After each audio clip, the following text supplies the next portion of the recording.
Hello, everybody, and welcome to the Whiskey Dictionary. Tonight we have a really cool episode. This is actually a few of us doing our blind taste for the first time. I have Dusty from, Dusty Dan's Whiskey Reviews. Dusty Dan's Whiskey Reviews, sorry.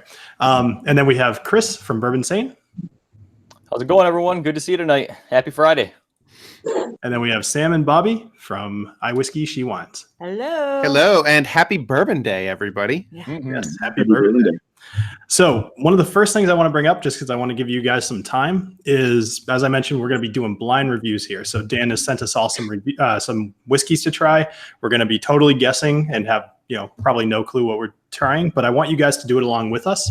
So take a couple minutes, go pick out 4 bottles and 4 glasses, pour a little bit, mix them up, try not to cheat, and see if you can kind of do this along with us and see if you can guess what you're tasting. I bet that you'd be surprised what you think that you smell compared to what you're actually drinking. So Dan, do you want to kind of give us a little overview of what you have planned for us? I send all of them 4 samples. What I try to do, there's a lot of research behind a lot of this. So I tried to, I went back and watched a lot of their videos to try to see what they like and dislike. So these are kind of geared toward, in my opinion, what they like. And there's kind of almost one for each person that they may pick as a favorite at the end. So the goal is to see if I'm correct as well. So. That sounds pretty awesome. Yeah. We see people still streaming into the chat. I want to give them a couple minutes to get in here before we really kind of dig into the bourbon. Well, I'm assuming bourbons. We did talk about it. These are all bourbons. It's the only hint that we've gotten so far, actually. Yep. So does anybody, just while we're kind of waiting for anybody to come in, does anybody do anything good this week that they want to bring up? I don't know. Maybe not.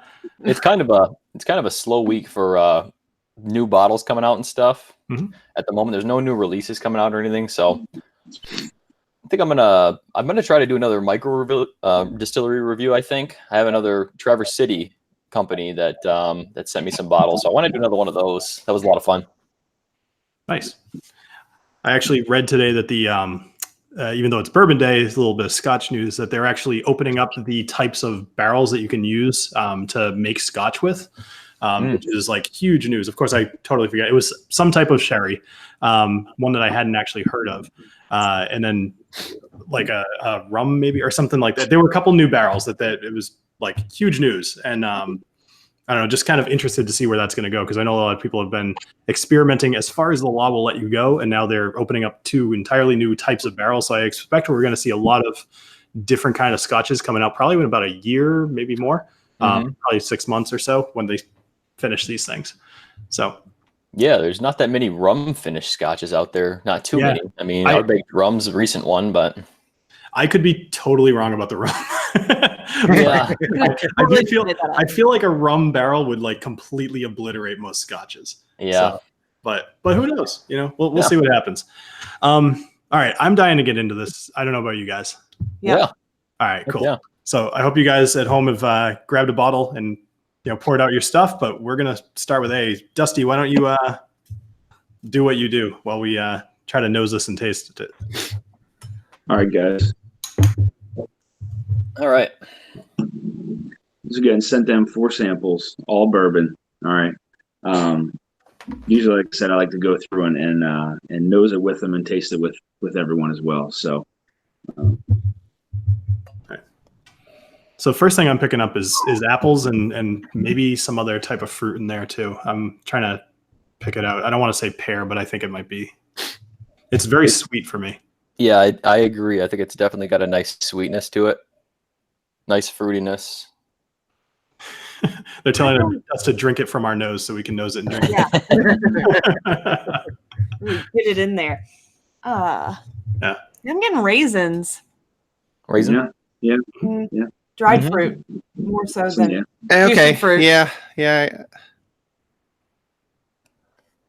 Bobby's always just relying on Sam for all those I know. Well, I could be very wrong here because it's not overly oaky or anything like that, but there's definitely a little bit of oak in here. So I'm going to guess it's not just like 4 years old. I don't think it's like 10 or even more. Like I think it's maybe like 6 or so. I have no idea what that means to this, but Just I get it. To me, I get a lot of light fruits, but I also do get some dark ones. You know, Sam had mentioned some raisin, and I do agree with that. Some raisins, dates, or something. You said the brown sugars, and then Bill, you had mentioned apple, and that's a good call out. Nice. Thanks, Michael. I appreciate that. I think I get apple more than anything, actually. Yeah, that was definitely the first thing I picked out. Yeah. So, all right, I'm dying to taste this. You guys want to dig in do here? it. All right, Let's do cheers to all of you and all of you in Cheers. the stream, and Bobby, who's a Happy savage, Bourbon who Day. started drinking first. I almost did. Happy Bourbon Day. Happy Bourbon Day. Oh. That's got some kick, Dan. Oh, yeah, it does. Yeah. That's good though. That's nice and mouth coating. It's What I like about this one is when it hits the palate, it covers the whole palate. Yep, As soon exactly. as I think this might be a Booker's. Yes, because you get that chocolate on the end that makes me think Booker's. The ABV here and just the way it's not absolutely destroying my mouth makes me think Booker's. But are we at all close, Dan? Maybe. You can't tell. You can't tell. Now, so before any of this ever happened, like before we got on, before the stream started, and Dan told us they were all going to be bourbons. When I first opened up the box, the absolute first thing I looked was, do any of these look like Johnny Walker Red? I'm like, if I were to do this to me, I would absolutely send me some Johnny Walker Red and be like, watch this guy. He's going to be like, I love it. It's so good. It's our best ever. To me, like on the palate, I said some of the characters from the nose actually transfer to the palate. I get those brown sugars. I get some citrus notes on the sides of the tongue. Get that oakiness at the back, those bitters. But it's nice because it covers my entire palate, which is something I actually really like about this one. You know what? I think you said bitters, right? Like kind of that flavor towards the back, right? Yeah, I wouldn't have picked that out myself, but as soon as you said it, I'm like, this tastes the way that like bitters, like just the regular bitters that you use in a Manhattan or something, smell. So that's pretty cool. And I get more bitter oak, I guess, like barrel char bitter oak for me on the back end. See, and I get straight cayenne pepper. You got some cayenne too? Yes. Yeah. Definitely got the cayenne pepper at the end. Okay. So Dan, do you happen to have the ABV readily available? Because I'm going to take a guess at it. I do. All right. So What you got? I did just water it down a little bit, but I'm going to try to. I'm going to guess 58 point something. So on the nose, it smells a lot more mellow than that to me, but on the palate, it drinks much hotter. Yeah. Am I way off base, Dan? I'd say it's probably You're around. actually pretty close, Bill. Yeah, Nice. I was gonna say it's around 120. That's since you said that, I'll Price is Right you and say 121. I'm gonna undercut. I'm gonna go 59.2. Yeah. Because I feel like it's not 120 yet. Going back into the second and third sip, I do start to pick up some cinnamon. But like I said, those citrus notes I get, that's one of my favorite things about in some bourbons is picking up those citrus notes. I love citrus in a bourbon. This is so. I know this isn't what it is, but I get the most apple on the palate that I've gotten since. It reminds me of the Woodford Reserve bottle. I knew you were going to say that. I almost put the words in your mouth, but I wasn't. Yeah, that was the first whiskey I ever tried that really tasted like apple too. Was the original Woodford Reserve. Did you guys add a little bit of water to it yet? No. I put a couple drops in. It brings out a lot of that brown sugar that Dan was talking about for sure. Yeah. What did I say tasted like pig candy? Do you remember that? I don't remember. Because that's what this is. Did you say And just to the to the viewers out there, to everyone in the chat, we are going to be doing a giveaway. I'm going to give away 2 samples of any of these 4 at the end of the stream when the reveal happens. So whoever wins can choose anything. So nice? That's awesome, Dan. Thanks, Dan. So Dan, I know you're going to be while we're kind of just sitting here sipping on this. I know you're going to be starting a channel pretty soon. Do you want to talk a little bit about kind of like what it's about? Yeah, absolutely. It's called Dusty Dan's Whiskey Reviews. I don't have anything out yet. I do have it set up on YouTube. I have an Instagram page. So the goal was behind the name is I love Dusties. I love older bourbons. Have some from pre-prohibition and some that are after that time period. But so the goal is really what I want to do is maybe do a Dusty every month. One Dusty every month, and then from there do some older bourbons and some modern bourbons, maybe some store picks, stuff like that. Definitely going to incorporate the live streams. I love doing live streams, blind tasting, so I'll still be doing those. But this time I'll be hosting them instead of actually being channel hosting them. So, but that's what the channel's about, just to enlighten the viewers and try to give them as detailed reviews as possible. So.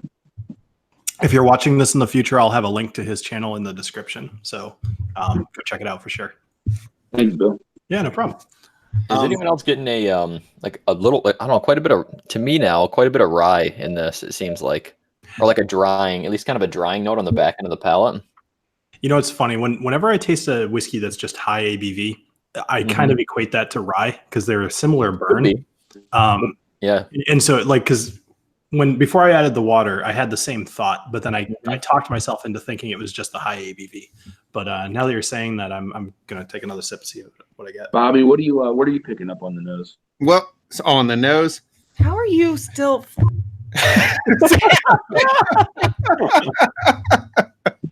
I was thirsty. You married a good one.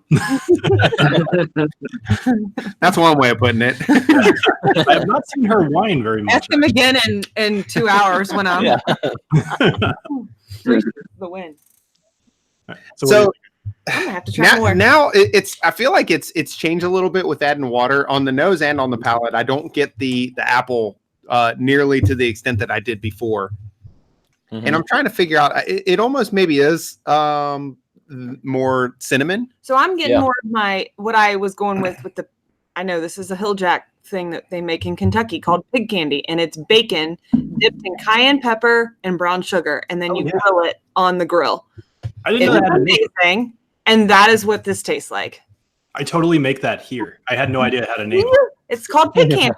Yeah. Welcome to Kentucky. I just always Sam, did you add water to yours? I did add it. Well, the first time around, this is fresh. Okay. You still got half. I poured my whole sample in here. Oh, okay. No, I kept half. I'm not that big of a I was going to be impressed. No, I ain't doing shots yet, but. So now I'll add water to this one. I'm curious for anybody in the chat who decided to join us. What was your first one that you drank, and were you on the right track? Just put it in the chat. So. I think I'm going to pour just a tiny bit more of that at the full strength without the water because I want to give it a little bit more. At the end, we're going to have to go back and compare them all to pick our favorite. So we're going to have to keep a little bit.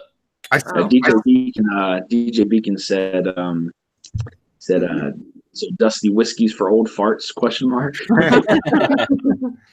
Yeah, it's more just because you don't really see anybody reviewing some of these old Dusties. It's not, the chances of someone having it may not, be pretty slim, but just to go and actually, go back and actually review them and just see, bring them back to life a little bit. I think it's a great idea. Yeah. Like now, if I see them, I'm gonna buy them for you and send them to you. Okay. The only Dusty whiskeys I ever happen to find are when my friend's dad decides to clean out his basement and he's got an old handle of Clan McGregor or something and it's just really dusty. Mm-hmm. That's the only kind of dusty I ever get.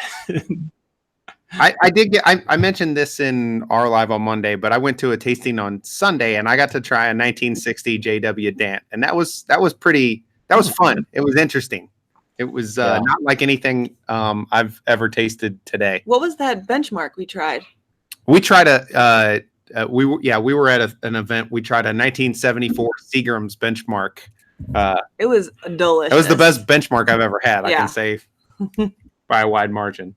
Yeah, I mean, with a lot of the Dusties, they just don't really taste like anything that you taste now. It's just a different I know Jason from the Mass and Drum. He really talks about picking up some of that butterscotch notes and some of those dusties, and he's right on about that. So, Yeah. But just they're still complex, and I don't know what it they is. still offer a ton of flavor. So at what point do we get to find out what we were drinking, or is that way at the end? The end. That's way at the end after you guys choose. We got to put them in order. We got Okay. Yeah. what's our favorites? What's our, yeah. Well, I feel like I'm gonna have to drink a good amount of water to cleanse my palate. I was On gonna say without trying B, C, or D yet, I feel like this is going to be a strong front runner for my favorite. I really like this one. He's hardcore. I think I'm gonna need myself a palate cleanser. Hey. Oh no. Let me just Yeah, Oh, God. I get very excited about my Pringles. No one will ever look at a Pringles can ever the same. Yeah. We have ruined that for people for life. I'm okay with it. I had to go out at lunch today to Stellar, get that.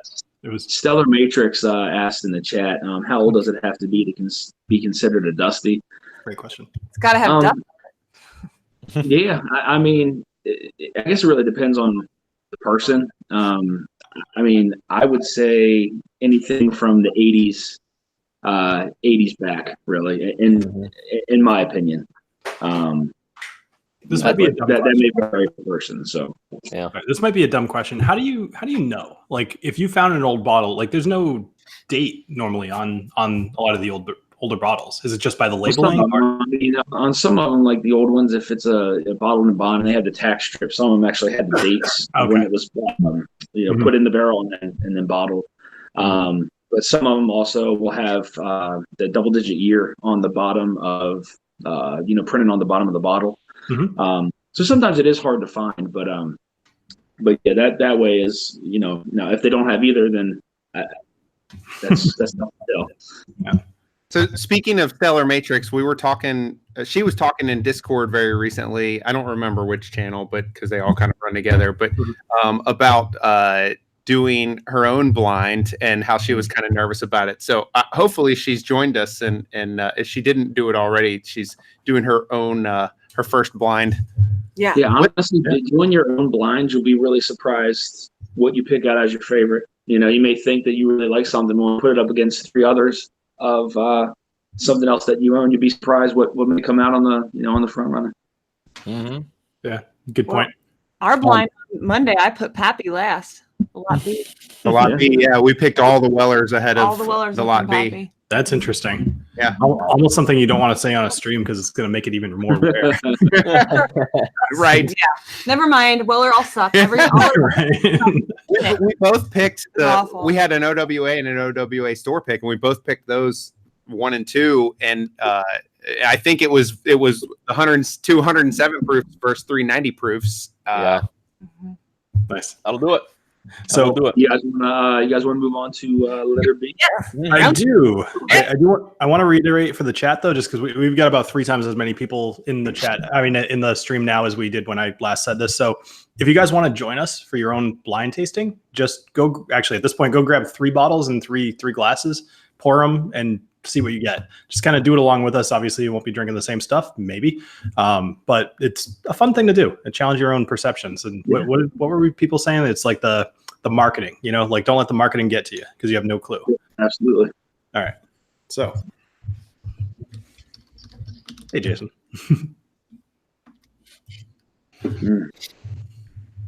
This one I pick up. I pick up a ton of fruit on this one. Lots of like sweet vanilla on there. Yeah, it's almost like vanilla cream. Maybe. Yeah. I'm not getting the fruit, but I am getting the vanilla. Yeah, I'm with you on that. This smells heavier somehow. Like almost like thicker, maybe because I'm not picking up as many of the fruit. It's not crisp. Yeah, I think that's the richness, like that vanilla cream almost. It's real. I think I even get a little bit of mintiness in this. Anyone else? Yes. Yeah. So my 82 or something year old grandfather is currently watching the live stream. Oh, yeah, buddy. So pretty awesome. Hey, Grandpa. How you doing, William? Yeah, I get caramel and mint. Mm-hmm. Weird. Almost maybe even I'd even go salted caramel, which I go a lot for. Don't judge Might pick me. up a little. Might pick up a little spearmint. Spearmint, Might pick up exactly, a Dan. That's what it spearmint. is. It's not. It's not to like a 40 spearmint, but it's there. I know what you're talking about with like a little minty. If you Mhm. take your nose a little bit further out of the glass, you Yep. you pick up a little bit more. Yeah, I'm getting a rich lemon zest. It'll get you. Those Zimmons. Super viscous though. I'm a little concerned that this is super high ABV too. You're concerned about that? I wouldn't worry about it. I know, I right? know. It's a concern that should be up. You guys saw those pours of Booker's last week. I'm a little concerned. That was also 4 hours, so don't worry Right. about it. That's Right. fair. Yeah. All right, I'm gonna try a sip of this because Let's do it. I'm not getting a whole lot on the nose that you guys aren't getting. Cheers, guys. Cheers, guys. Cheers. Definitely lemon. I got a lot of lemon in that. Mm. And citrus. Yeah. Citrus. Yeah. Yeah, super sweet and not at all like there's virtually no burn on that. No. Yeah. No. That goes down real smooth. Yeah. That could be a problem. Ooh, did you guys get that finish there? Like just out of nowhere? I'm trying to figure out what it was, but Let me play again. yeah. Let me play again.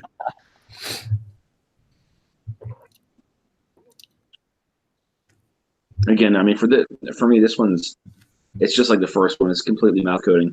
Mm-hmm. Mm. It kind of lays on the palate. The finish sticks in the back. Get the citrus notes on the side. I'm definitely picking up. I mean, there's a ton of light fruit on the front of the palate for me. Yeah, at the end there is a little bit of a party. It's kind of like showing up at 10:30 when everybody's already there. I feel you on that, Bill. Yeah, it's funny. I got a lot more burn on the second sip. Yeah, me too.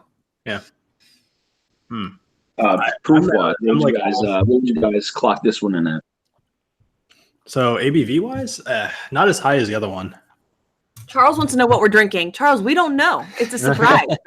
We're not going to find out till the end. So this is all blind.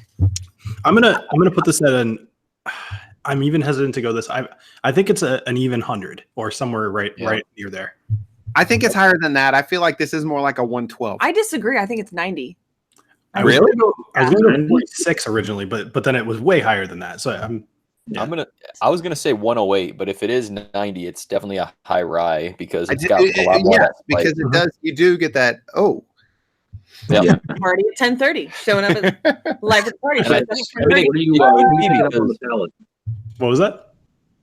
Chris, what's Chris picking up on the palate on this one? The minty note's not as strong, but it is still a little drying to me, which I get a lot of time with rye or high rye. It's definitely, I agree, like up front on the palate, it's definitely got a nice sweetness. Yeah. Like fruity sweetness. On the back end, though, more the kind of like a lemon zest on the back for me. Yeah. Yeah, I mean, to me, the lemon, it went from the nose to the palate. That didn't really leave. Proof is lower on that sip now, though. Maybe I'm getting used to that.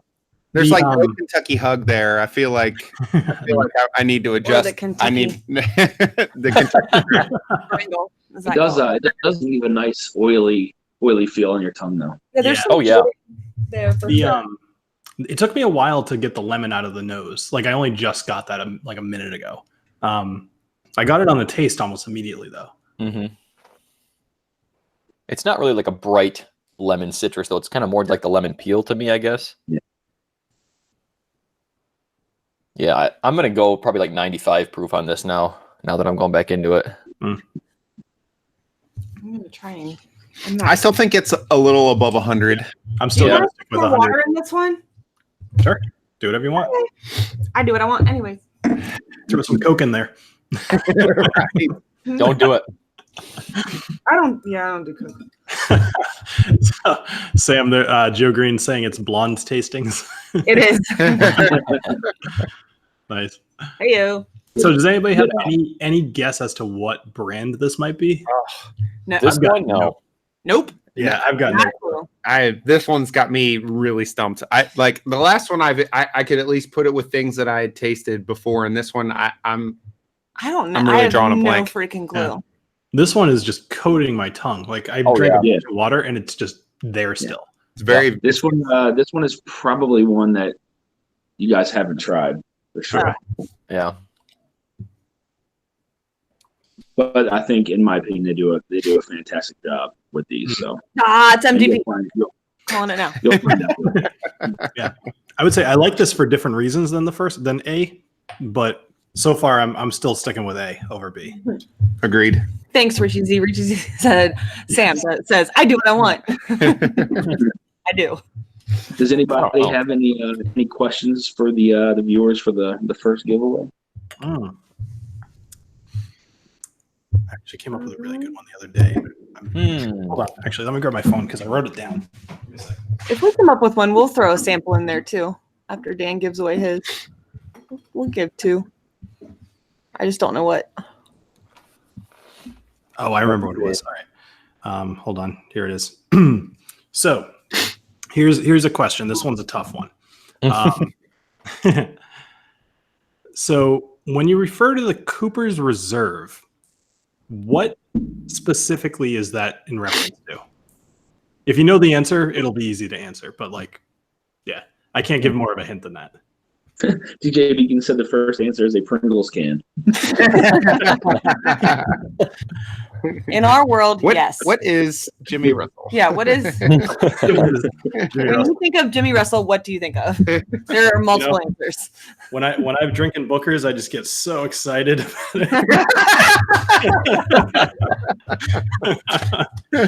Sorry, Grandpa.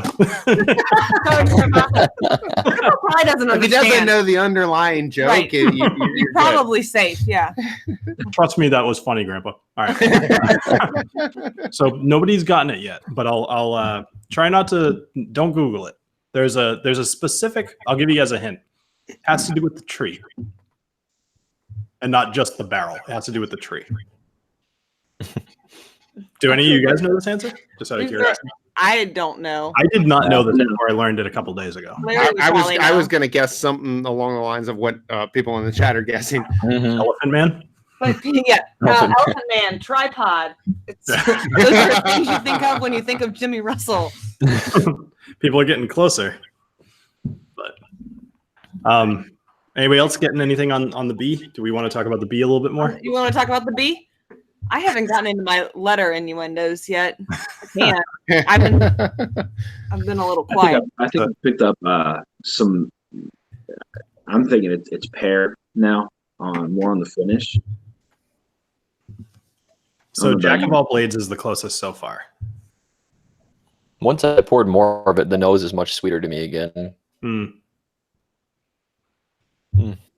I'm also thinking I was a little high on my 100 proof. Yeah. Yeah. It started out really warm though. What was that, Dan? You guys are thinking it's under? Yeah, I'm thinking it's under, but like not a lot. I'm gonna go like what would it be? 98. So like 48%. I'm sticking with my 90 and 45. I'm sticking with it's just over. I still think it's just over 100. I did get different things every time I drank it, but I agree. I don't like that Dan doesn't give us anything. Nothing. I know. 2 middle fingers, basically. It's interesting that you would think that. So let me. Next time we're up in Maryland, we'll come visit you because my sister lives close to you. I don't know if someone's answered that on here, Bill. I have no idea. No, I've been keeping an eye. Nobody's answered it properly yet.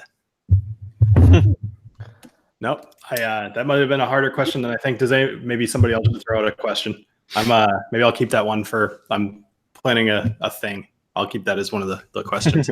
Bobby's cheating. He's Googling it right now. No, I'm looking up other questions. Oh, okay. All right, fair enough. So actually, I want to point out something funny because you did mention your Instagram account earlier, Dan. So yes, earlier this week, I asked everybody that's here in the stream to send me a picture of themselves because I wanted. Actually, it might have even been last week, whatever. it was last week. picture of themselves because I wanted to make that thumbnail that you guys all saw. And so I gave them very subtle instructions. I just said, like for the four of us, like send me a picture of you looking kind of confused or what was that what I said? Confused? Yes, I think you said confused. Yeah. Confused. Yeah. But I said to Dan, I said, send me one that's like maniacal. And so then he sent me some that were kind of maniacal. And I was like, what I asked, but not what I wanted. Like I said, you're going to be like a puppet master. And then he sent me the picture that he did. And then like a day or two later, when he created his Instagram account, he picked one of the maniacal pictures to have. Now, didn't you tell Sam that the picture I sent, I looked like a serial killer? You sure did. Because he did. With the mustache covering most of my mouth and everything, it doesn't matter what face I make. It's all the same. It looks the same. Do you know how much I hate his mustache? With the fire of 1,000 suns. Yeah. I will say my wife hates it when I let my like, this thing grow out too long. I'm trying to find the picture. Oh, here we go. All right, hold on. Let's see if this is big enough for you guys to see at home. Hold on. Oops. James Edwards said selecting the tree, Bill. Is that what the answer is? What was it? It's super close. Like it's all right. I'm going to give another hint. Yeah. No, that'll give it away. That's fine. Nobody knows. So hold on. This is the picture I was talking about. Hold on. There's the serial killer. Yeah, it's not going to come out good. But he's I put him like right on my center monitor, and I sent the picture. It really does look very scary. Yeah, he does look scary. Go Habs is here. I can put on the glove. He doesn't. Oh, Bill, what did you think about Bobby's rendition of you? I loved it. It was great. I wanted it to be longer. I was very sad when it was over. One take. He was you and Ralphie were one take, and then the other two were like over and over and over and over. Anything I was in had to be multiple takes because I realize, though you guys think I'm funny in this, I am not a good actress at all. Like it is hard. It is hard. When we were trying to do the Whiskey Vault, and I was trying to be Rex, we had this whole so many thing times I'm like, how can you be getting worse?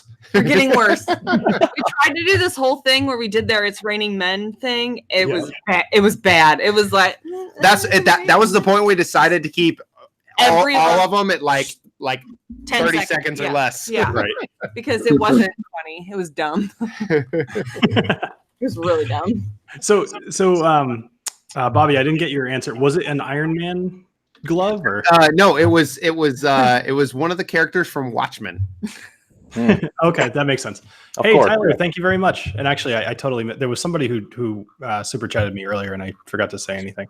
Give me 2 seconds. It's very hard to scroll with a power glove. It's hard to do almost everything with a power glove on. All right, so James sent me one earlier as well. So thank you, James.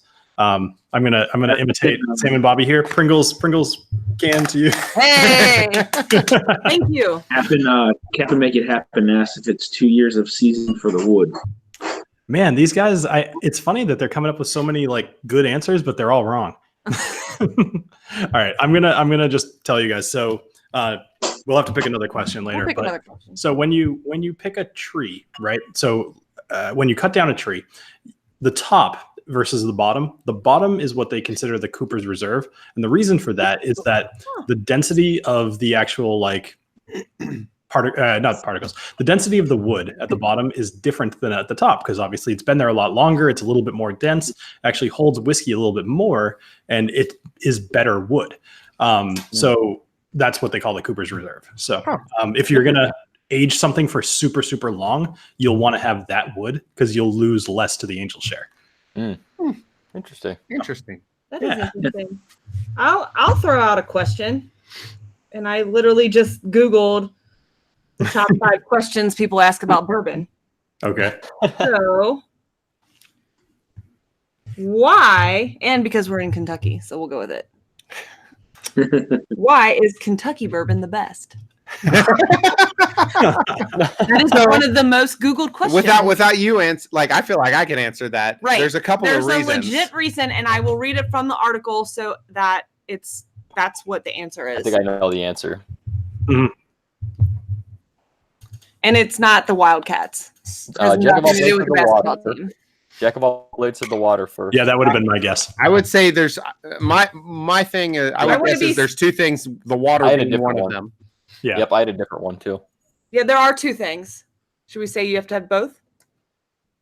There are two things in the question, and they're very specific. Like I almost was like, okay, I'm going to tell you right now what it is. We'll see. PB said the one I was thinking.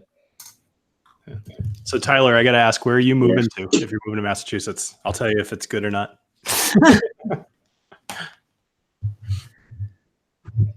So Sam, did anybody get your answer in the chat? I don't know, Bobby. Tell us. I don't know what that article that you Here. picked said. No, you say it. I like that she just looks up a random article with a totally arbitrary question, and whatever that article says. So before she reads it, I would say the limestone water and the climate would be my two. Ding, ding, ding, ding, ding. That's it. I think it looks like James got it.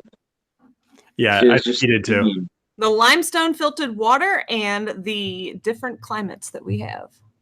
That is, and that is the number 3 at most asked question about bourbon. Nice. Here's another fun one. You don't get anything for this, but here's another fun one. What bourbon is served at the Kentucky Derby? Or we can. I know it, but I'm not gonna say. Oh yeah, I know that one. Well, you live here. Of course you know. What? Okay, and I'll even be more specific. What is served in the $1,000 mint julep that you can buy at the Kentucky Derby? I know that too. It's the same thing. It's the same answer. Yeah. Right, yeah. People know that. Yeah. That's easy. So I got to call have to call Woodford Reserve out on this because they've totally failed the last couple of years. So the big deal about the $1,000 mint julep is that not only is it, just it's in a sterling cup or whatever. It's in a 14-karat gold cup, and you get ice from Greenland or That's the thing. They do the ice and the mint, and the mint is something from Africa. Or so it depends on the year. That's the thing. So the last couple of years they've really phoned it in. But I remember when I first reviewed the Woodford Reserve, they actually had a list of what they had done every single year. And the last 2 years they've really just been like, oh yeah, this is the water from my the sink out back, and yes. Yeah. But prior to that, one of the years, I think it was 2015, they did this is water gathered from the treetops of the Amazon rainforest and then purified and then frozen into water. And then the mint is this special mint that only grows in this one area of California. And then, that's what they do. They find these crazy rare ingredients and then make it out of that. So at least you feel like, $1,000 is a lot of money, but you feel like you're doing something special with it. Right. So, because the water on the top of a leaf is a lot different than the water that falls. Yeah, right. And then all the money goes to cure childhood cancer. So you're I have to give them all my money. Right. I have to spend $1,000 on a whiskey. Right. But the whiskey you're getting is Woodford Reserve. All right, so go Habs. I'm removing the glove because I think it's time to get into C here, and it's very hard to drink without it. So, do we want to move on to the next one? Let's do it.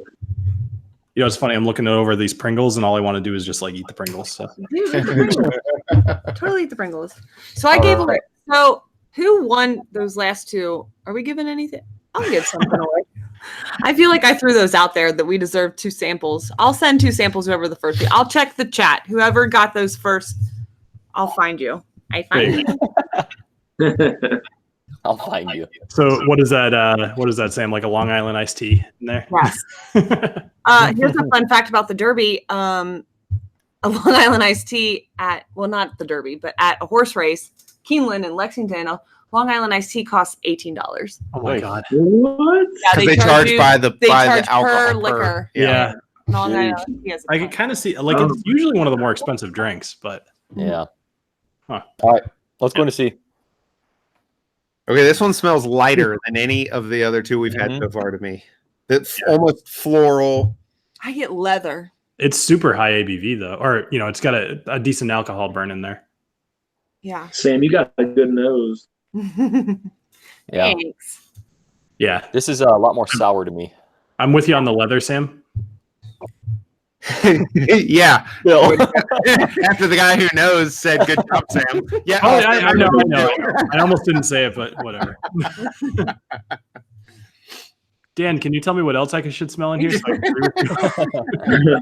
I mean, with it for me, I pick up darker fruits, a little bit of plum.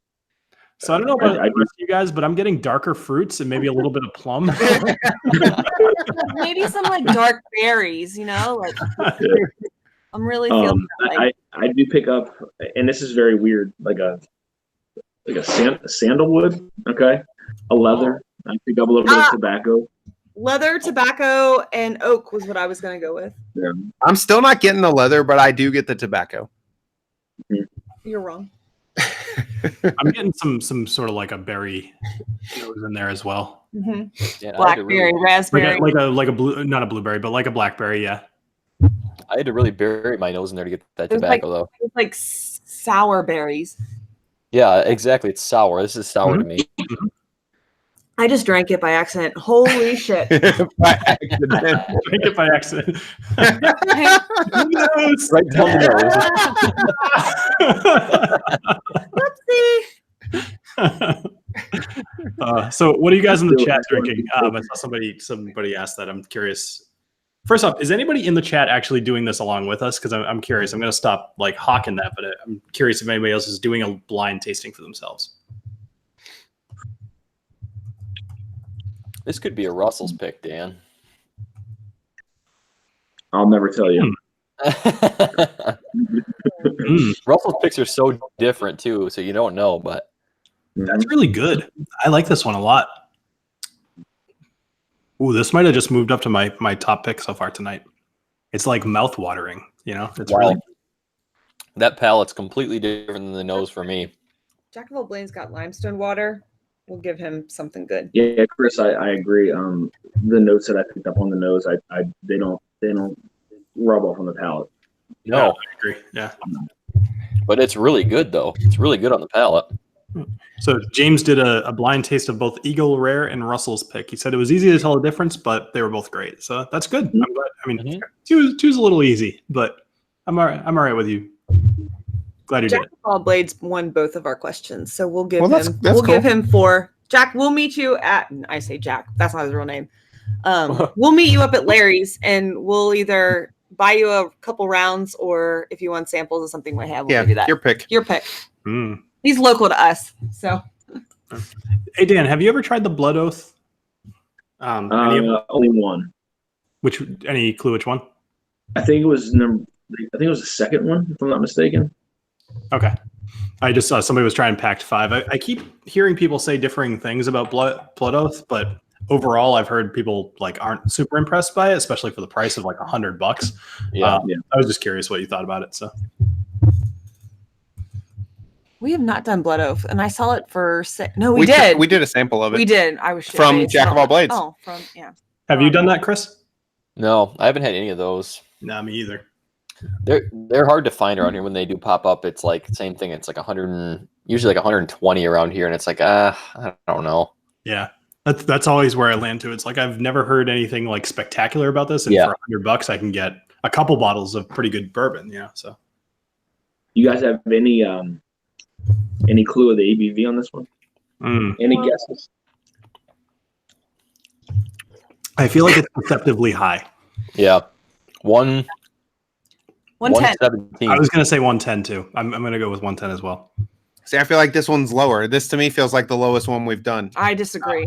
No, I think B was probably the lowest one that we've done.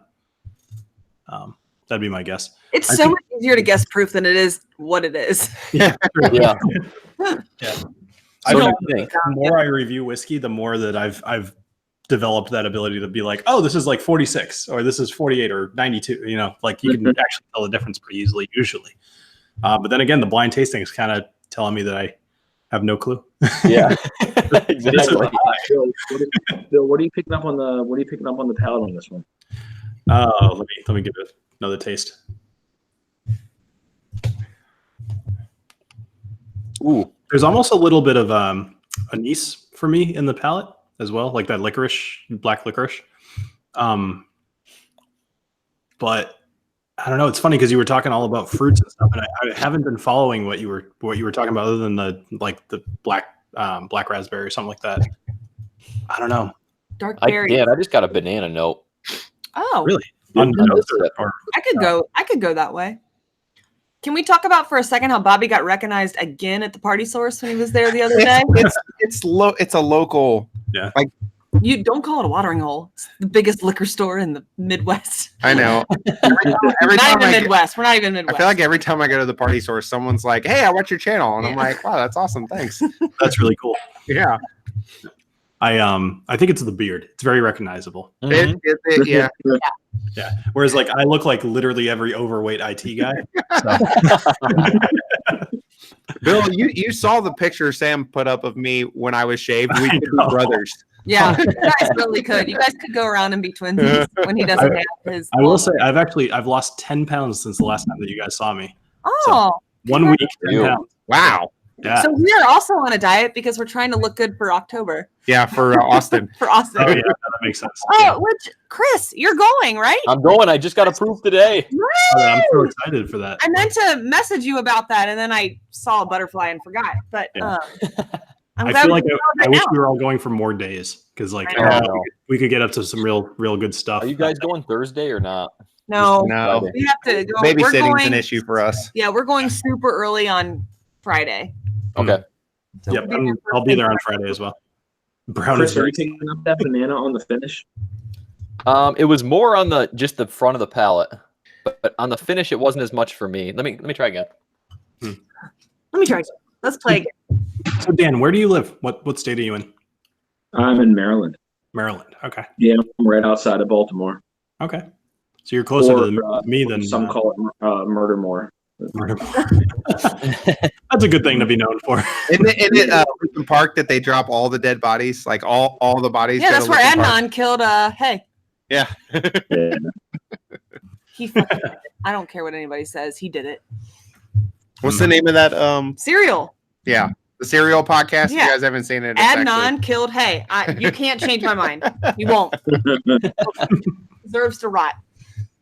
So Yeah, this is I'm gonna- probably power suggestion, but once you said it, I do get that banana note strong on the finish now. And now I get it in the smell. Mhm. Now all I smell is banana peel when you smell it. Yeah. I feel What do you, like what do you think, Dan? Did you get it, Dan, or not? Well, yeah, that's what I was asking you if you were getting on the finish because when you brought that up, I had taken another sip and I do pick it up. Yeah. A little bit on the finish. I'm actually gonna retract my licorice thing from before. I haven't tasted it, so I'm no givesies backsies, Bill. You already no said gives it. these back. See, nobody questioned me on it, so I feel like it's still retractable. It was just the silence of deafening silence of we don't agree.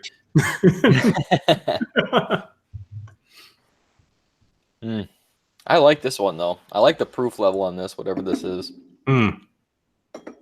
Yeah, this one is consistently like I think that this has now moved into my favorite. Yeah. Yeah. I think I'm still at A.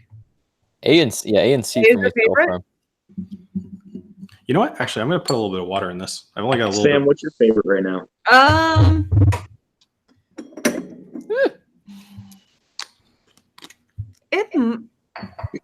I think A. I think I'm still team A, the spicy one. So Give me a second. I will. So try Dan, all of them I'll equally. say if you went back and did, I almost feel bad because if you went back and did research on our videos,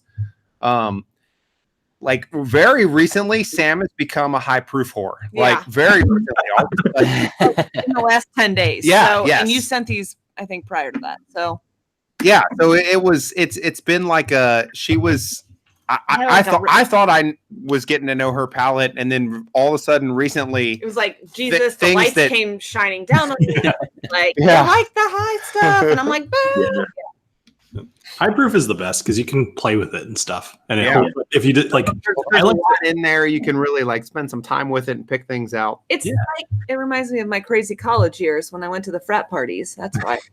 Yeah, it was like I said. I mean, there is a lot of thought behind these. I just don't randomly pick 4 things and just dish them out. But I mean, there's a lot of thought behind it, and I really try to stump you guys. That's the biggest thing, and It's working. I've done a lot of with Don't suck Jason and Scott, and it's I do plan it, and I put them in order for a reason, and I think so far it's worked out. I'm sure. I can't wait to find out I know.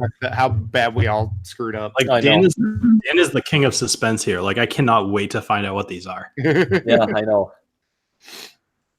Ooh, You even guys with a little want water to me. to D? Yeah. Yeah, D. All right, we're gonna move on to D. All right, Go on to the D. You know, you guys, I love the D. Sam. It's going to be my favorite, and I haven't even tried it yet. All right, everybody. I love the D. Sam to just get all of the jokes out of her system. Yep, I just gotta get it all out. D, dick. So funny. All right,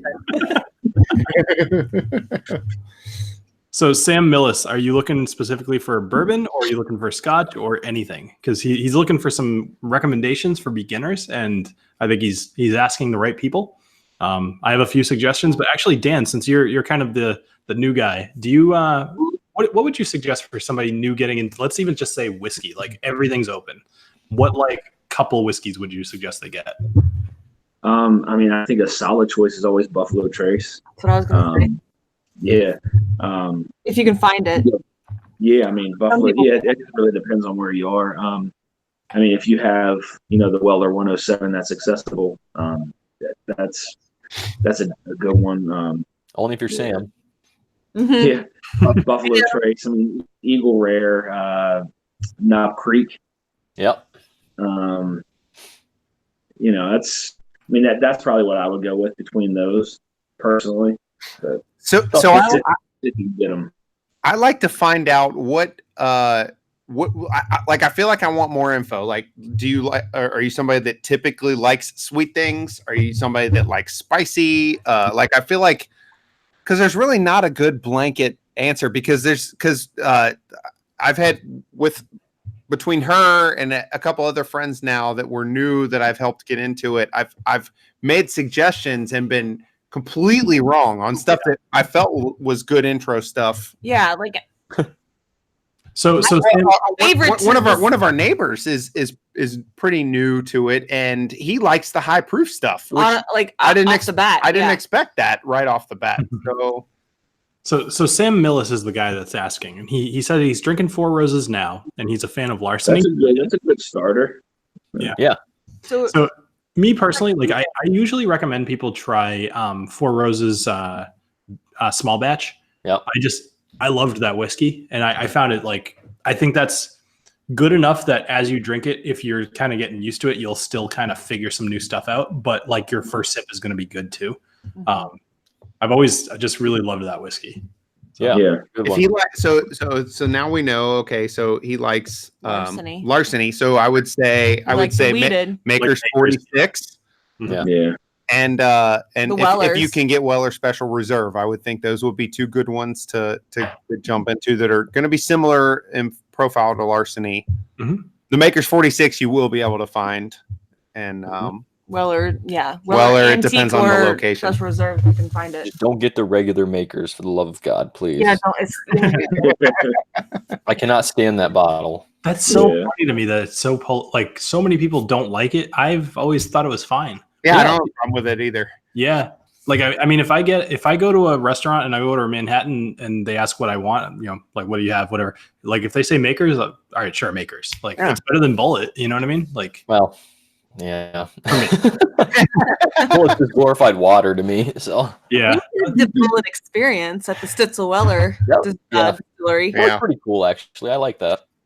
Yeah, I like the tasting part of that experience, but I will say, just for the people in the chat, yes, Makers is base, but it's a decent base for me anyway. But yeah. Anyway, so what are we getting on D? So I'm a savage, and I was just sitting here talking, and I took a drink without even thinking about it. And, I know. Oh no. Well, so since this is our last dram here, let's cheers to Dan. Does it have to be the last? What? I said, does it have to be the last? It doesn't have to be, but it's the last of the last blind. It's the last blind. Last blind. Cheers, Dan. Thank you, Dan. Thank you, guys. Thank you, Dan. We're going to send you some stuff for sending us double, because you did not need to send us double. I absolutely did. So no worries. Now this to me tastes like a Booker's. No, I completely disagree. 100% disagree. Oh yeah. The ABV is not nearly high enough. There's this is sweet. There's no spice on the palate. Okay, you're right on the ABV. Yeah. No. The taste is really interesting.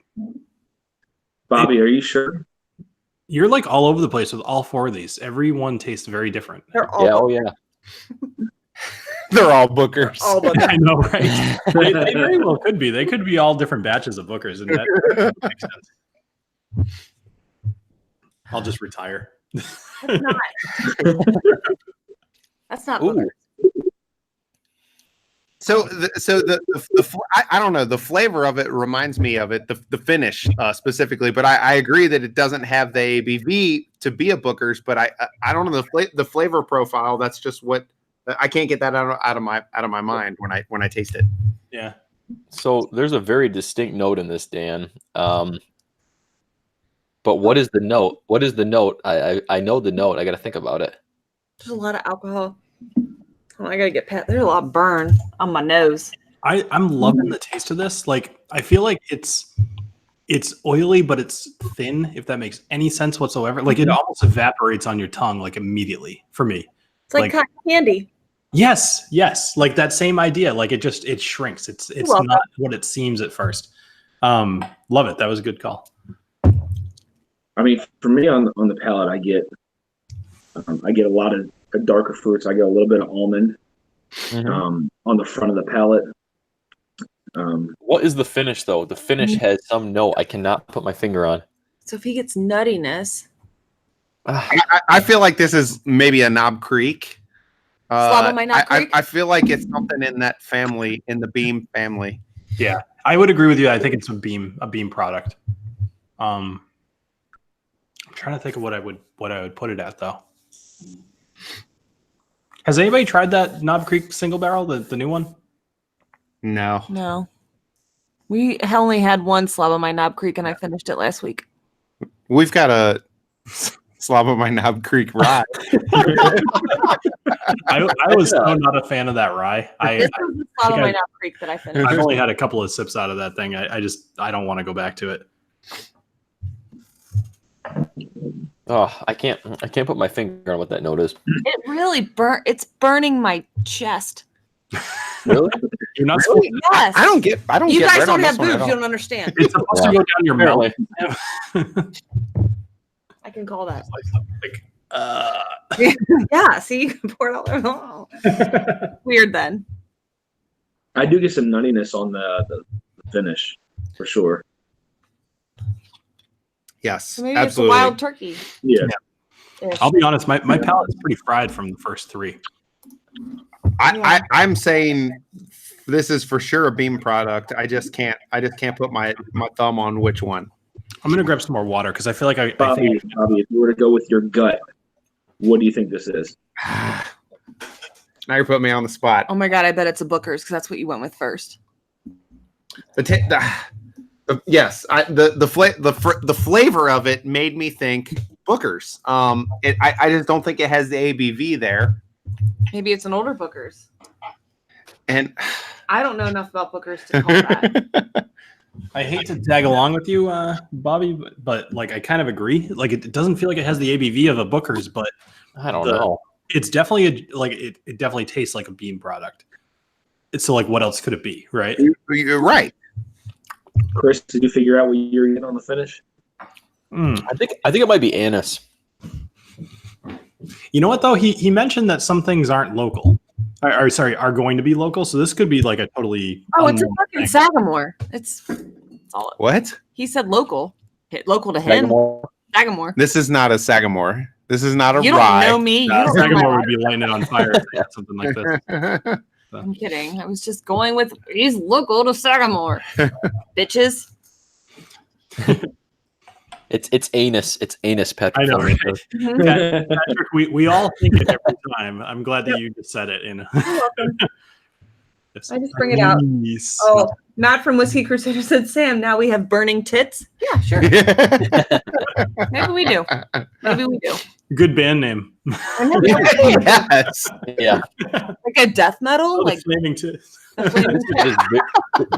This is really heavy baking spices, though. Like a whole bunch of baking Absolutely. spices in a glass. That's what it is. Absolutely. Tons. Bacon spice. Mm-hmm. Now we're It's naming literally off like the whole cabinet. Huh. That's really good. I like that one too. I really like that baking spice forward flavor, I think. Ooh-wee. So, Sam, do you see what ADHD fishing? No, what did he say? He'll say He goes, something. hey, everyone, just entered the chat. First thing I hear is Sam say nuttiness. Sam has moved on to giving tasting notes. Then she immediately follows it up with slob on my knob. There she is. Sam, you know how you were saying you got a little bit of cayenne on one of the other ones. I get a little bit of cayenne on this one, but I get cinnamon and I get a little bit of nutmeg as well. Yes. Definitely cinnamon and nutmeg. I totally agree with like the baking spices, which I think of the nutmegs and the cinnamons and the vanillas, and that's what I get on this one. But that zing is with it. Yeah, I'm really having a hard time nailing this one down, but I feel like I'm close. I know I'm close, or well, I'm probably not. But a couple drops of water really brings out. There's some sweetness in there as well that I wasn't getting before. I just did 2 or 3 drops of water. Oh, I can do that. I'll play that. I guess I better pour some more. Because I'm sitting here and I'm like, I got to contribute something, and I've got like you guys keep pulling them out of the air, and I'm like, oh yeah, no, I totally get cinnamon. Like as soon as you say it, but I'm sitting here and I'm just like, okay, sweetness. Let me dig into that. I mean, for me too. I mean, really on the nose. Yeah. You know, I mean, just putting your nose around the different parts of the glass. I mean, for me anyway, I pick up a ton of different smells that way. So. I lost the lid of this one. But, I love this. I love the nose on this one though. I do too. See, Bill, I'm not trying to be contrarian, but I add a little bit of water, and I'm still not getting much sweet on this. On the last I'd say one? it's not nearly as fruit forward as a couple of the other ones we had. No, I feel like when I put water to it, I watered it down. Like it literally now is just water. See, I don't. When I say sweetness, though, in this case, I'm not thinking fruit. I'm thinking more like sugar. You know, like caramel. Yeah, caramel. I know. Okay. Let me get my mind right and jump back in. AKA, he's got a head change. He doesn't know what the fuck's going on.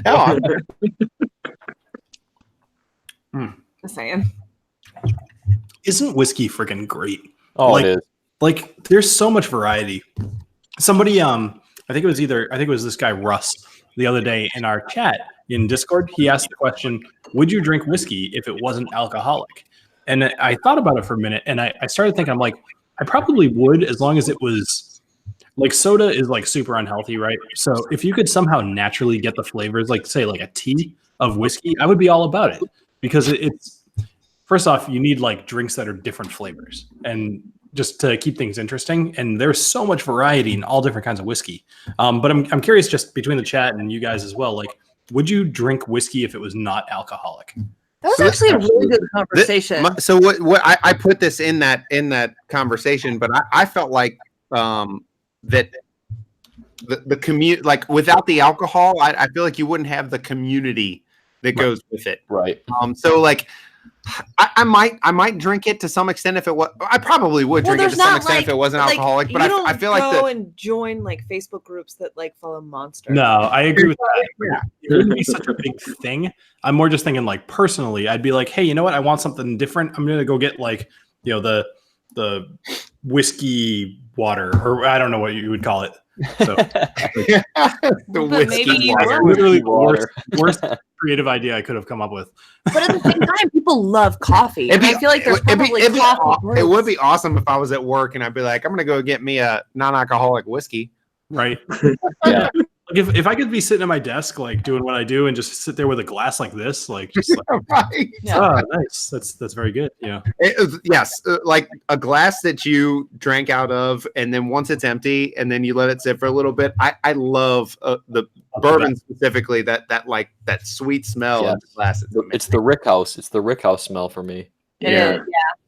Yeah. You know, when Jason and Scott and I went to Kentucky, that was really the first time I actually got to smell a rick house, and it was Crazy, yeah. isn't it? absolutely delightful. Yeah. Talk about that Pringle can thing. Yeah, and once like you walk in, the bourbon boner like goes crazy big.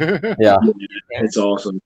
Dan, doesn't it completely change your outlook on tasting and nosing a whiskey though? Because now you know like that smell. You know, it did for me at least when I went. I mean, the only distillery I have ever been to was Sagamore, but they don't do any of their aging on ground. It's all off in a different location. So I was never able to actually get that smell, and for the first time, it was awesome. Yeah. Yeah, for sure. The guy that owns Sagamore lives in my sister's neighborhood. yeah, he also owns Under Armour. Yeah. Do they really? Wow. It's awesome. Yeah. That dude is doing well. I didn't get that lucky. There's also like Baltimore Ravens that live in that neighborhood. Yeah. Yeah. Sam married the wrong guy, apparently. Yes. So here's funny story. Sam has two sisters. There are three Tebby sisters. Two of them are married to millionaires, and one of them is married to me. I would guess that Sam is having a better time. He's pretty. Yeah. That's Well, true. sometimes I don't know, but we get to reap the benefits. I mean, the one sister has a New Jersey beach house. We got a beach house we get to go to. We got a lake house we get to go to. On Lake Erie we get to go to. Like, we reap the benefits of the rich sisters. Like, don't get me wrong. Like, None of those millionaires can grow the beard that you have. Exactly, and they don't. They don't. They can't hang, and they're also like 50. So, because I was an oops, so my sisters are way older than me. They're not in the chat. They Do don't. you guys want to go back through and try to rate? Yep. Yeah. I'm going. Yeah. This is All right, so this is what I called lightning round. Before I go back and try them all, I'm just gonna call it now. I'm gonna have a hard time picking between A and D as my Because favorite. you love the D. Yeah. So now A is gonna be my favorite, regardless. Because he doesn't. That's his problem, not mine. I'm going through all of them right now. Shotgun round. Does anyone else have a question for the viewers for a giveaway? I can't think of anything right this minute. Good question. I do have another question if nobody else has one. So everyone go smell glass A real quick. Does it smell like maple syrup now? A little.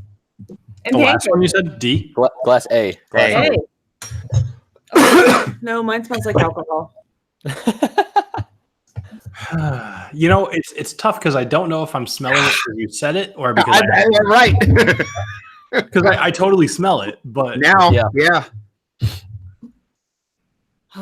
actually, you know, you bring up a good point. All right, so why don't we all smell B, and then think about what it might smell like, and then we'll talk about it instead of giving the idea to each other. So here's a question, Bobby and Sam.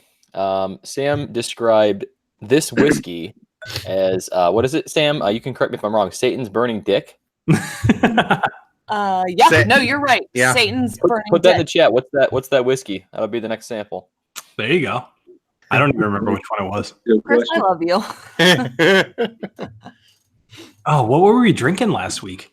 Holy I hope crap! you remember what it was. Like that I was everything other than everything. everything. Like Yeah, always everything. I went through every single whiskey glass I had, and then I reused one like 3 times. I'm almost positive that Captain Make It Happen got that right with Lagavulin 16. Lagavulin 16? It was. I have no idea You what guys that heard it, is. it's canon. You know what? That was probably confusing. I think Sam's described that tasting note a couple times. So Yeah. I feel like they get that a lot in peated Well, stuff. I thought it was Lafroig when she somebody gave us an It could've been. Octomore sample. D-Silv gave us an Octomore sample and called it Satan stick on Satan stick on Viagra. Viagra, but I Mm. it might have been Lafroig.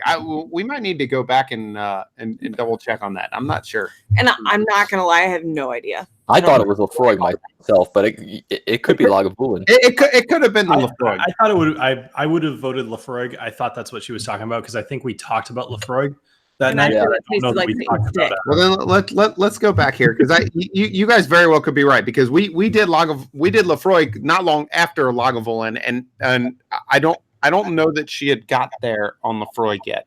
In fact, on Lagavulin yet, and I think Lafroig was when she. Jack of all blades, I think that you're forbidden from winning a third time. Yeah, Jack, we're gonna take you out to Larry's for free. So you can't win. You can help Yeah, moderate. whoever won that question, just let me know, and if one of you guys can send me their address, I can send out a sample. Okay. Cool. Yep. I love that Dan is like all business. He's It's like, all business. all right, everybody, Yeah, let's calm great. down. We're talking about whiskey here.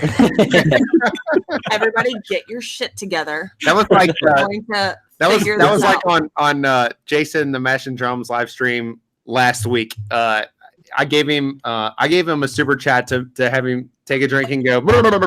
Oh, And then Jack of all blades gave him a super chat to have him take a drink and go num num num num num. And then after he did that, it went right into like tasting notes and stuff. And it was so funny because he went from like going num num num num num to like serious. I really smell cinnamon. It's French vanilla.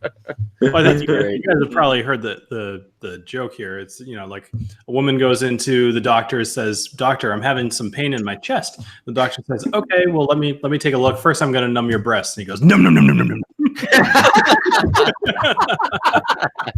I've never heard that. No, that is fantastic. I love a good joke. Did you guys see Bourbon on his Instagram where he did the motorboat for what were you motorboat? Yeah.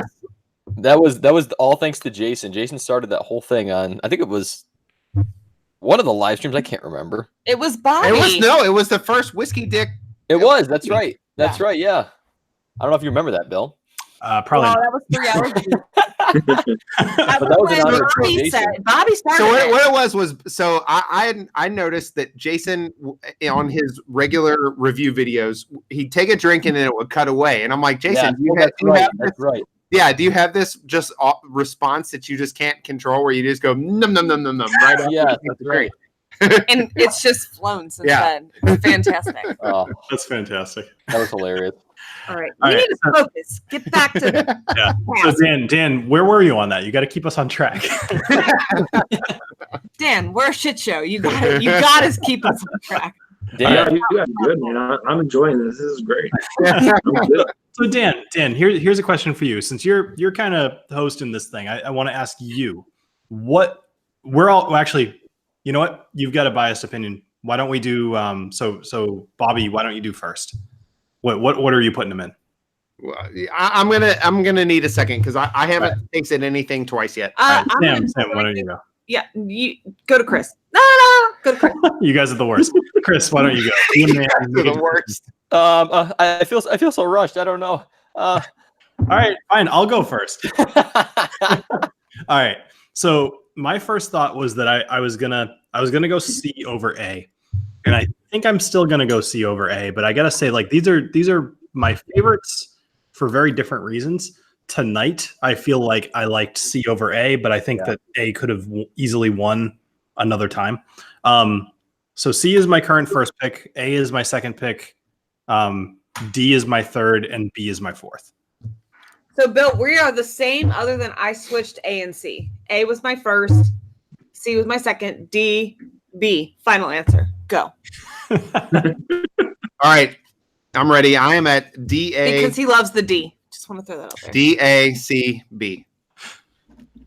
Okay. D. Really? Wow. D-A-C. So you and I are very different.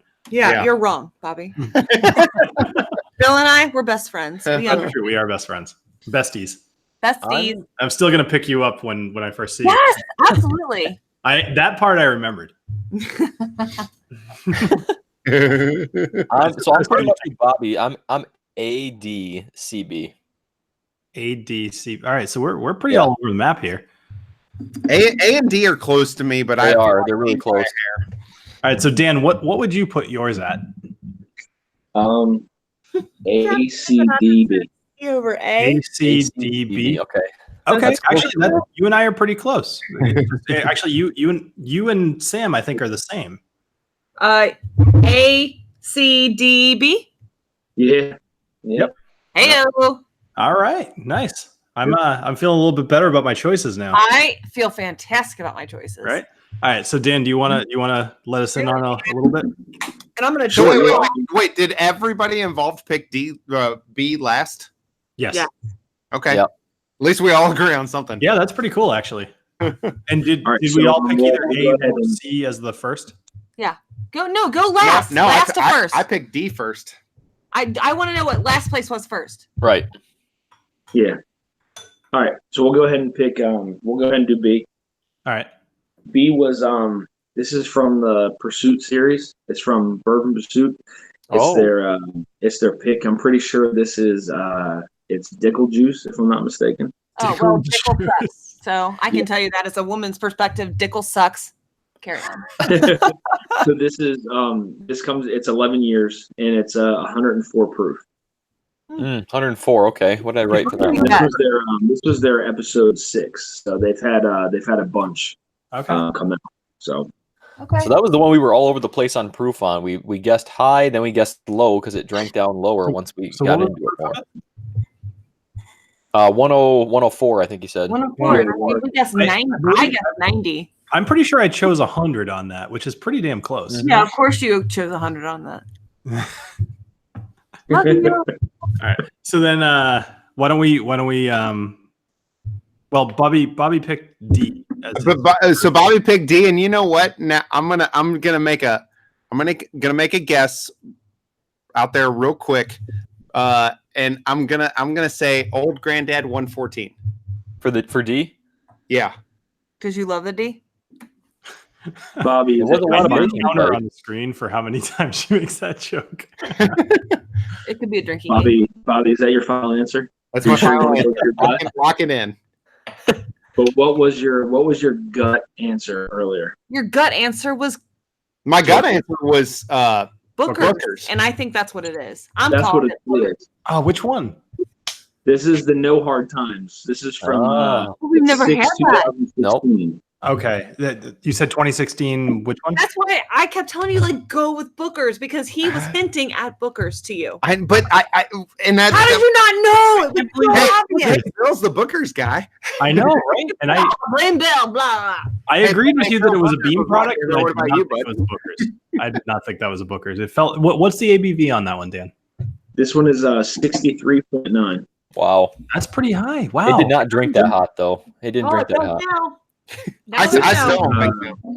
I mean, then This is again, the that's kind of a 6 years. characteristic of Booker's, though. It doesn't drink as hot as it is. So No. I don't know.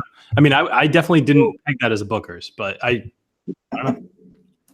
Oh well. And so it didn't drink hot, so that was why I finally settled on Old Granddad 114, which is something Yeah. I want. Dan, I missed the which batch number was it of 2016? 6. It 6? was it was 6 2016. Okay. That makes sense because I didn't review that one. That's a really good. That's actually a really good batch of Booker. Yeah, I mean, as soon as Bobby said it, I was like, "Oh my god!" Yeah. Good job, Bobby. Bobby Nice- Feller. Good job. very nice work. Hey, All right, Scott. so I guess we're going to go to Oh, hey, Scott. B or C. I'm sorry, we're going to C now. Yeah, good to see. See. Okay. I think A was the consensus favorite. Anybody have any guesses as to what this one is? Uh, See? give me another- Go back and look. See. I gotta pick which one it was.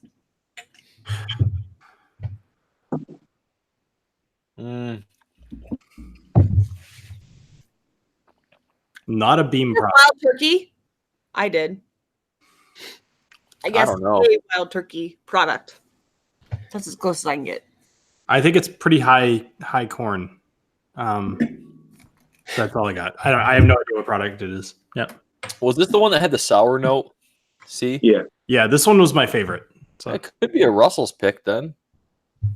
I don't know, this Dan. one. I don't know, was Dan. actually- This I one's don't actually know. one of the better ones I've had here. But this is actually a 1792. It's a Ooh, full really? proof. And this is the say hello to my little friend pick here. Oh, Yeah. okay, so it's a store pick of 1792. That makes sense. Wow. I've only ever had 1792 at a bar. we went to Barton. Yeah. Right? Yeah. That's who makes it. Yeah, we did so we just went to their gift shop. We like literally popped our heads and they're like, you guys got anything that nobody else has? And I'm like, no. We went wanna down on taste Derby weekend, and we basically just hit the gift shops, Yeah, and we're we like, didn't have what do you got that we can't get And they're like, normally? they're like, And they were like chocolate our chocolate liqueur, and we're like, Okay, fine, we'll take it. Fine, we'll take it. But we tried the 17, and I thought the only cool thing that we learned there, because we did the tasting, because they're like, do you guys want to do a tasting? I'm like, whatever, sure. Because we were like, whatever about it. But the cool thing about it was like the very old Barton is called that because it was only aged 6 months at the time. The average aging was 6 months, and very old Barton was aged 3 years. Yes, that's what it was. Yeah. Which made it very old. Very old. So that's why it's called very old Barton, because it was 3 years aged, even though That's marketing for you. Right. Now it's that's nothing. Yeah. So Jason, you get the Jimmy Russell's Pringle can. Hey. Fitting. Yes, Shake. fitting. Thank you very So much. Dan, I gave Jason money the other night because I was good. We love Jason. that 1792 didn't drink like a normal 1792 at all to me, like a normal full proof. Yeah, It was completely different flavor profile to me. absolutely. Yeah, it's one of the better 1792s I've ever had, to be honest with you. Mm-hmm. Like I don't normally get that sour note. It's more like cherry, and really, really heavy oak normally for me on those. But that's good. What was the ABV on that? That's Those are usually about 125. 53. Yeah, 125 proof. Wow. So I'm sorry, I was looking at the chat. Did I miss? We didn't go into the A, did we? Not yet. No. Okay, good. All right, cool. All right. So universally number one. This is local to Kentucky only right now. Okay. Ooh. Wow. So it's the Four-Gate. Oh, wow. We loved Four-Gate. Yeah. That makes sense. That's really good. Wow. Yeah, Yeah. absolutely. That's what Oloroso and what? Everything. It's Rum? everything. Yes.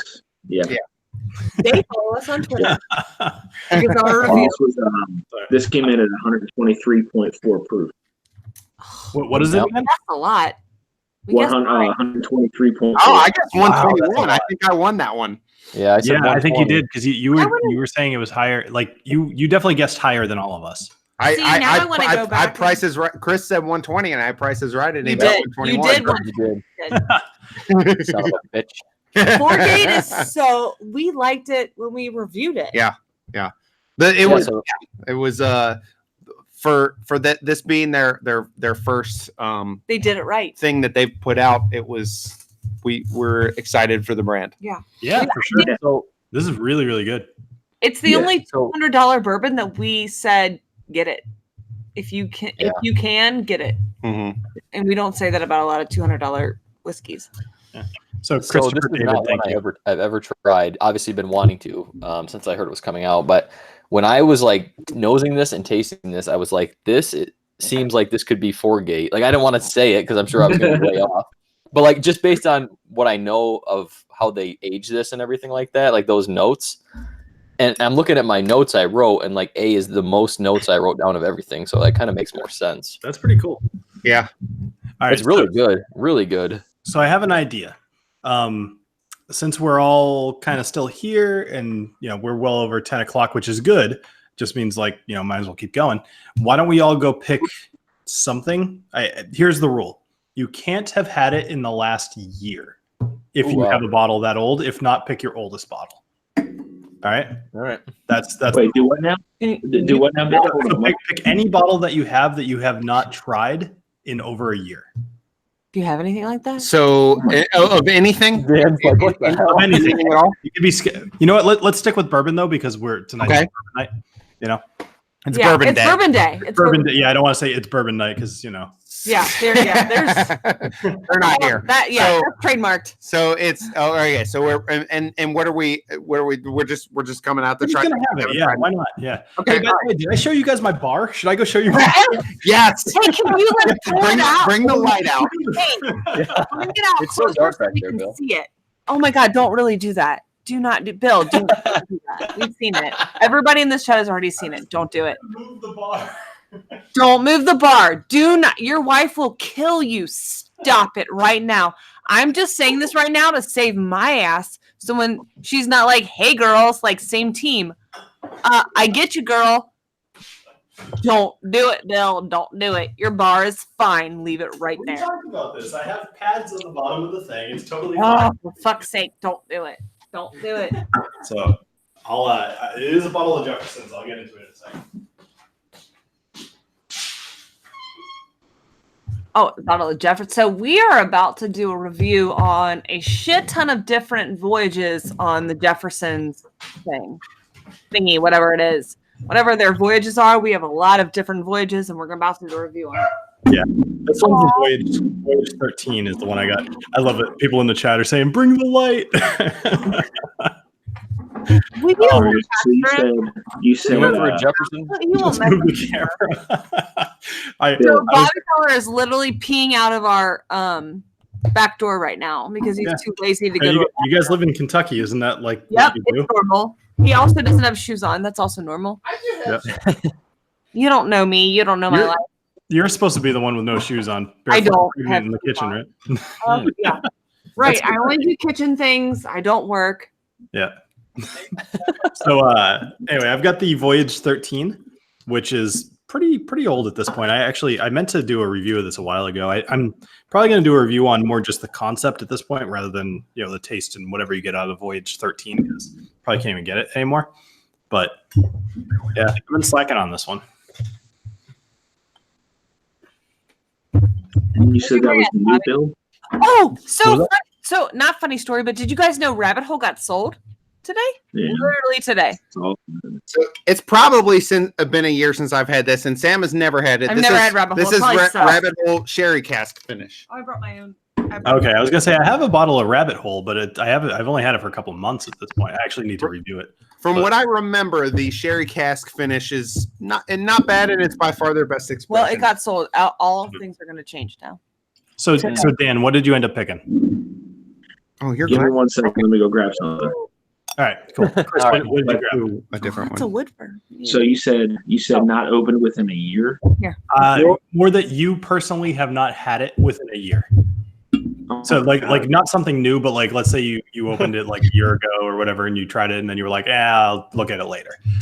The idea behind this is that things, if you've tried it and you didn't love it, a year is a good amount of time for it to like sit in the bottle. You know. Good What luck, about Dan. something? I'll just grab something brand new. How's that sound? All right. Go with God, Dan. All right, what do you get, Chris? I went with, since I was talking about makers earlier, I decided to go with Maker's Private Select. See, that's funny. I feel like I could go grab the Rabbit Hole and my Private Select, and we could all just, There you go. Yeah. Yes. This is 6 roasted French mocha, though, in this bottle. I'm curious what mine is, actually. I'm going to go grab it. I'll be right back. What? That's a lot. That's a lot of mocha. It is. Mine's definitely not that. I love mocha. Hey, Bill, I've never seen your bar before. Can you Yeah. pull it out so we can see it? Can Does you it pull it out? I missed that. What was that? I said I've never seen your bar before. Can you pull it out? Oh, yeah. No, dude, have you seen my bar? Should I show it? Can you like bring it like up close to the camera? Yeah. I'll move the camera. So this one was 5 seared French cuvee, 1 Maker's 46, 3 roasted French mocha, and 1 toasted French spice. Okay. Yep. This was actually sent to me by a fan of the show who actually, I think, bought me this microphone. I It's gotta kind get of me cool. some of them. He was like, "Hey, your audio sucks. I'm going to buy you a microphone. What do you want?" Damn. Thanks, Eric.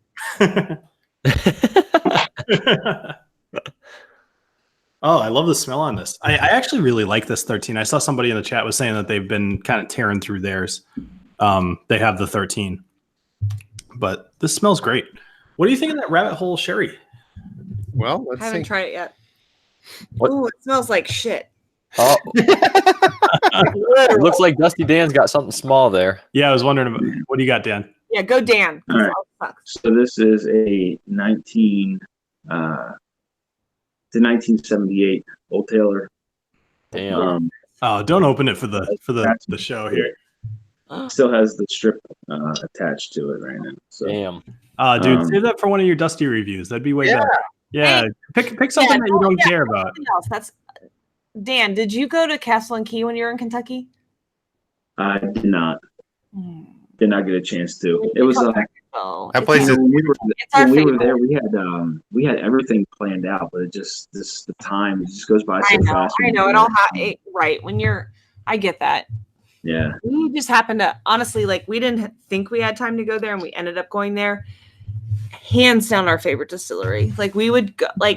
Bobby and I said, let's get divorced and remarried so that we can get married there. No, I said let's get divorced and I'll remarry someone else there. Good luck with that.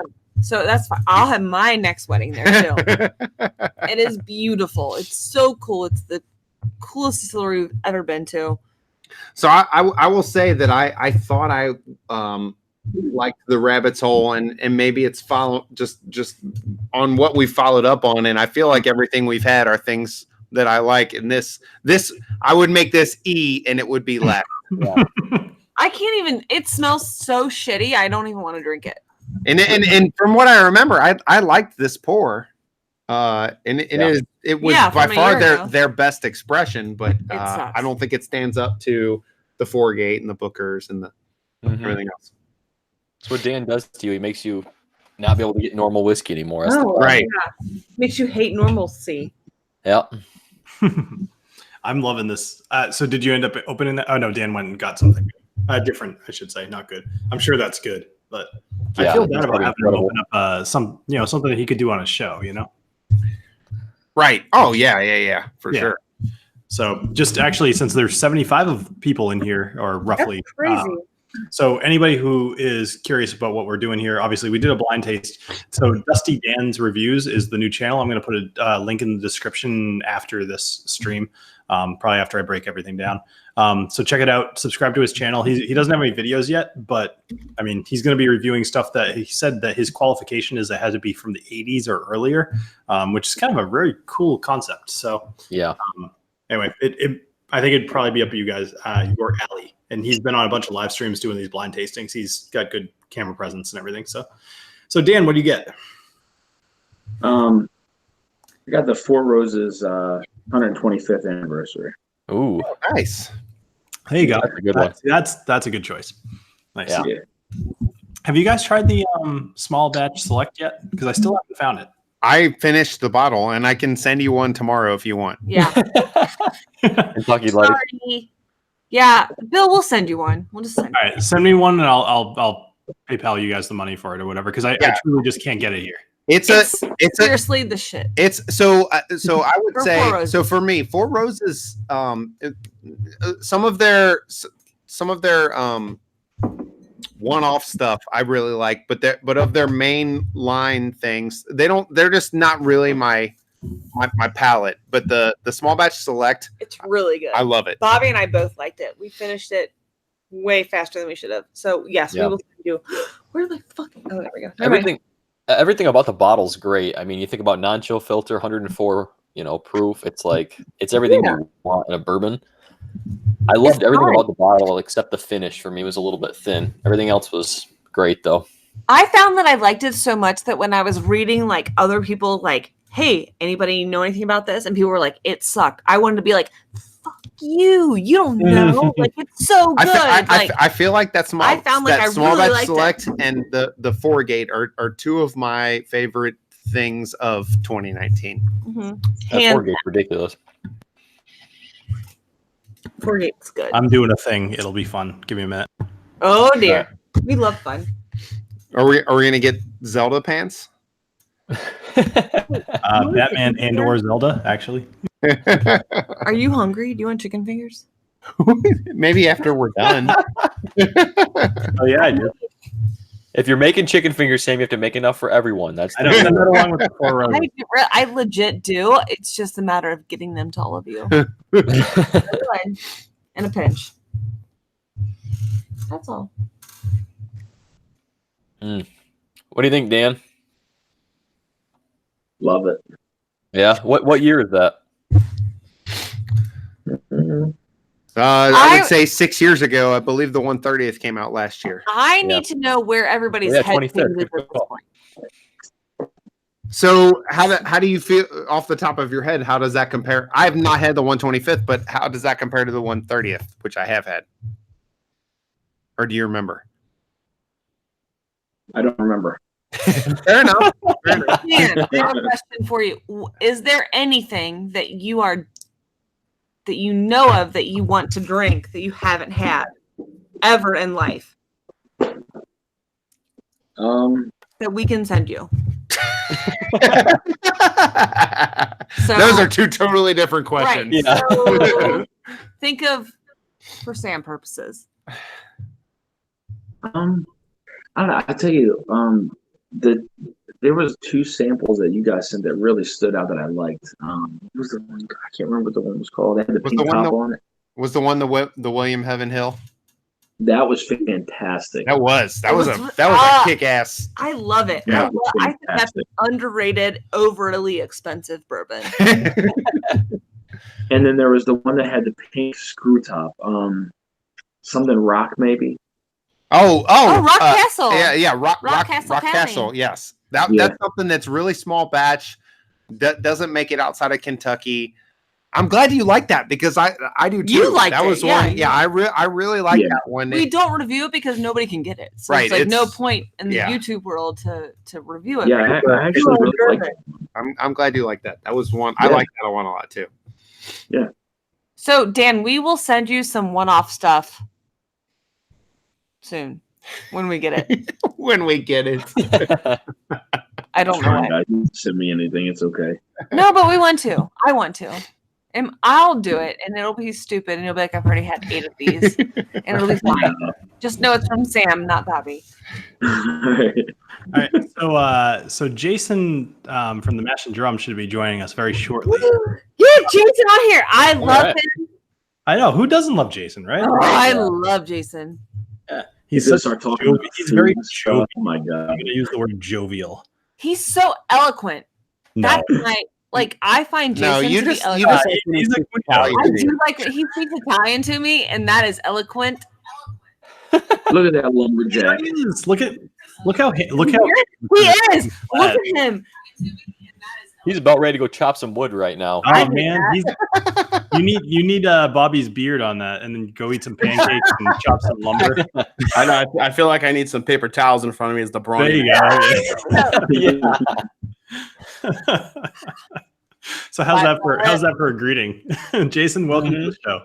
How you doing, guys? How does I saw the reveal that Dan did, and I see you guys were able to guess a couple. Good job, guys.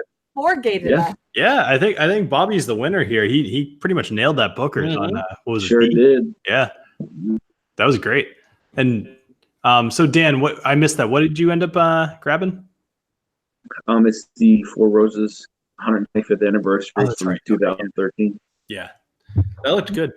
So I have a question for you guys. So earlier today, there's this guy on Instagram. I don't know how to say his name. It's like Craig PPH something or other. He always tags us in images with like our whiskey coins on them. He had a bottle of Booker's, and it came in a box that was all white. Do you guys have any clue what that one is? No idea.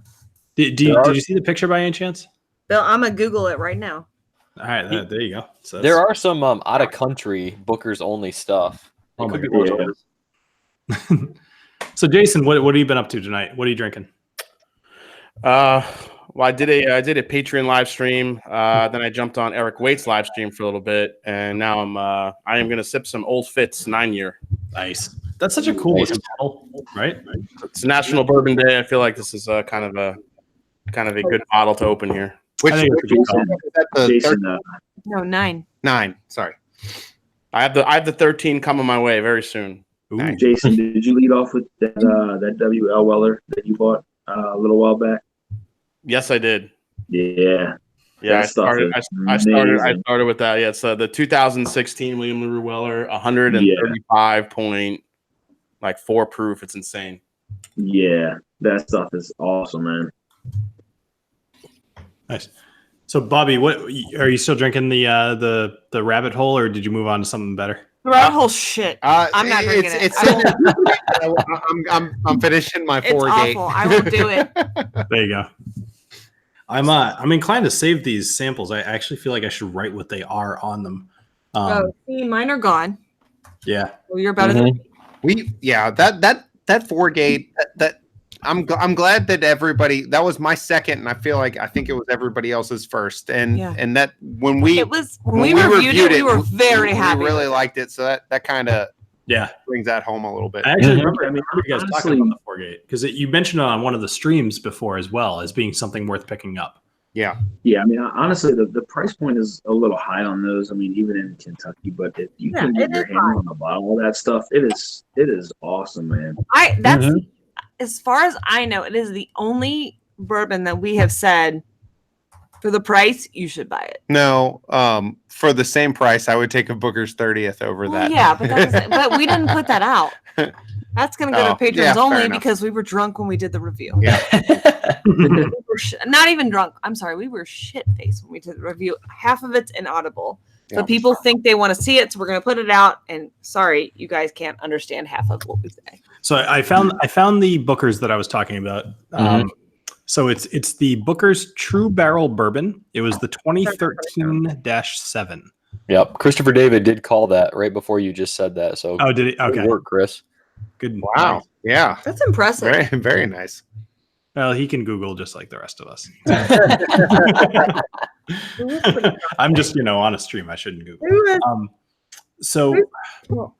mind. No, go ahead. No, y'all. Jason, are you coming to the thing in Austin as well? Hell yeah! Oh, man. This is gonna be freaking awesome. Yeah. Dan, are you thinking about coming as well, or? That's a negative, sir. Bummer. Can't make it. Yeah. It's going to be pretty awesome. I think I know a lot of people who are going to watch this are probably going to be there as well. Last year, it was really fun because you met a lot of people who have watched most of your stuff. And I think that you guys are going to have that same experience this year. Or at least I hope you do.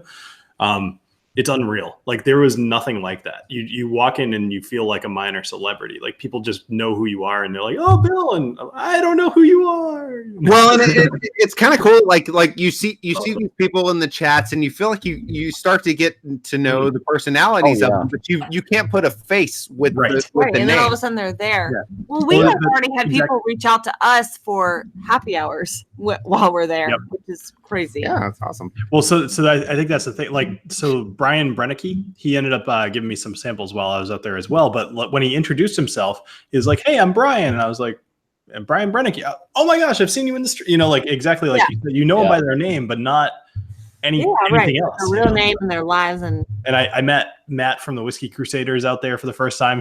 I told this before, but like when I first met him, he was like, "Hey, Bill from the Whiskey Dick." I'm like, "Yeah." He's like, "You want to try I think it was a 45-year-old Glenlivet?" I was like, "Yes." To get your You're attention. like, "Wait, what?" Yeah. I'm like, I'd be dumb to say no. Yeah. You can tell me there was a 50% chance that's poison, and I'm still gonna go for it. Hey, I'm OJ Simpson. Do you want to try a 45-year-old anything? Yes, I do. Yeah, Matt's in the chat, Whiskey Crusaders. So, Matt, how many bottles are you planning to bring to La Quinta this year? That's the question. Yeah, I know last year I heard it was ridiculous how many bottles. He filled up his whole truck, I heard. So, actually, Matt, if you'd like, I'll send you a link. You can come join us if you'd want to. If you got your stuff set up, let me know in the chat if you want to link. Matt's awesome. He's our best friend. So the Party Source, which is it's one of the biggest liquor stores in the country, and it happens to be right down the street from us.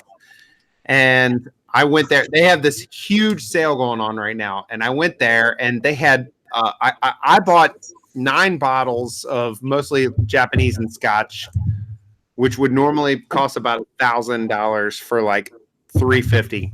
And I made a video of it and I posted it on Patreon. And one of the things was there was a Tomatin 36-year-old that was normally it was marked down from $7.99 to $2.99. And I said in there, like, let me know in the comments if I fucked up. Sam didn't want me to buy this. Let me know in the comments if I'm wrong. Do I get this bottle for $300? Now remember Whistle Pig. It was normally $800. And I said no. And so Matt is like, yes, you absolutely get that. Like, what do you? And he's like, and now he's like bartering. He's like, I'll split it with you, or maybe we can get multiple channels in on this, and we can all review it. Like, he is like really like, dude, you got to get that bottle. I turned it down, so now I feel like if Matt says like, dude, you really got to get that bottle at that price, See, I feel the exact opposite because I feel like Matt literally buys every bottle he sees. Exactly. So I will tell you on that spending spree, there were 6 bottles of the 9 that I bought that he doesn't have, and I got them at like a third of what they normally cost on average. So, bourbon to drink priced around $30, other than Buffalo Trace. You're gonna pick Depends one. on where you are, I guess. I mean, Yeah. Yeah, I mean, be in the range. I mean, the range is So I'm gonna go with my Old Faithful is what I literally drink more than anything else. Old Granddad 114. yeah, that's good. Solid. Yeah, that's one I've been meaning to review. Oh, where'd he go? For 30 He left. right? He left. He's going to move his bar closer so we can see it. Yeah, I hope so. So I'm sorry, shameless plug really quick. Jason, how excited are you to deal with this shit show next weekend? Because we are coming to visit Jason we're spending the in Columbus. Spending the night in We're Columbus. spending the night in Columbus. Yeah, you guys are coming to invade my house. It's gonna be awesome. Yeah. That's awesome. Jason sounds so excited. Chris was invited. He can't get off. Yes. Well, Okay. yeah, I guess Please I- rephrase that, Sam. I can't get off work. I can't get off work. Your That's job. fine. You know, I got all the time in the world. Why would I get an invite? It's fine. Chris, you're a pharmacist, right? Mm-hmm. Yep. Bill, fuck, Bill. meet us. Can you Bill. come? No, it's fine. I know when I'm not wanted. All right. You're always invited, but you I'm literally gonna like sit here and eat my Pringles. No, you eat your Pringles because you are literally 12 fucking hours from us. I just Googled it because I looked how I just close you were Googled it. to my sister's beach house to us, and that's 4.5 hours. So you're pretty fucking far away. Not Yeah. our problem, your problem. No, I'm pretty far. Yeah. I mean, I wouldn't. I would like to come, but that would be unreasonable. Yeah. Plus, who wants to go to Ohio? I mean, Unfortunately I do every day. Every day we go to Ohio. Us Kentuckians Gross. go to Ohio every Gross. single day. like you can't even get more than 4 letters in your name or your state. I mean, No, literally somebody like people didn't even try. it was like they were having lunch at Dewey's. I'm sorry I'm not from Boston where I have to speak like I have a speech impediment. No, right. I think you mean you get to speak like you have. You get to. Yeah, exactly. Probably the most unattractive accent on a woman I've ever heard. You are not wrong, actually. Oh my god, I gotta go to the doctor. Like, where you gotta go? So we have a term up here in New England. We call it the New England gray or the New England black, which is the only color that any woman wears from like September to like March. And you just wear like more clothing than you could possibly imagine. And all of it is just a dull, awful color. And it's just like, it's like wear some friggin' pink or red or something with some vibrancy, you know? Vibrant colors, you need bold. Like anything, you know. But people just wear like, oh no, I'm just gonna wear my pea coat. It's like you're not a sailor. You're not like a 1600s captain. Yeah, I mean, I've said this before. I mean, I grew up in New York, so moving to Ohio was definitely a bit of a culture shock for me. But So you know what I'm talking about. New York does the same thing with the gray, you know. Yeah. But you know, I don't mind Columbus. It's a nice city where I live, so I don't care. It's quieter and there's a lot less assholes. So I've heard from Drew Carey that Cleveland rocks. So I don't know. yeah, I've only been to Cleveland once, and I guess it rocks. I don't know. I don't know. So I'm not the biggest fan of Cincinnati, and I feel like Cincinnati looks down on Cleveland. So I feel like Cleveland is the armpit of the United States. So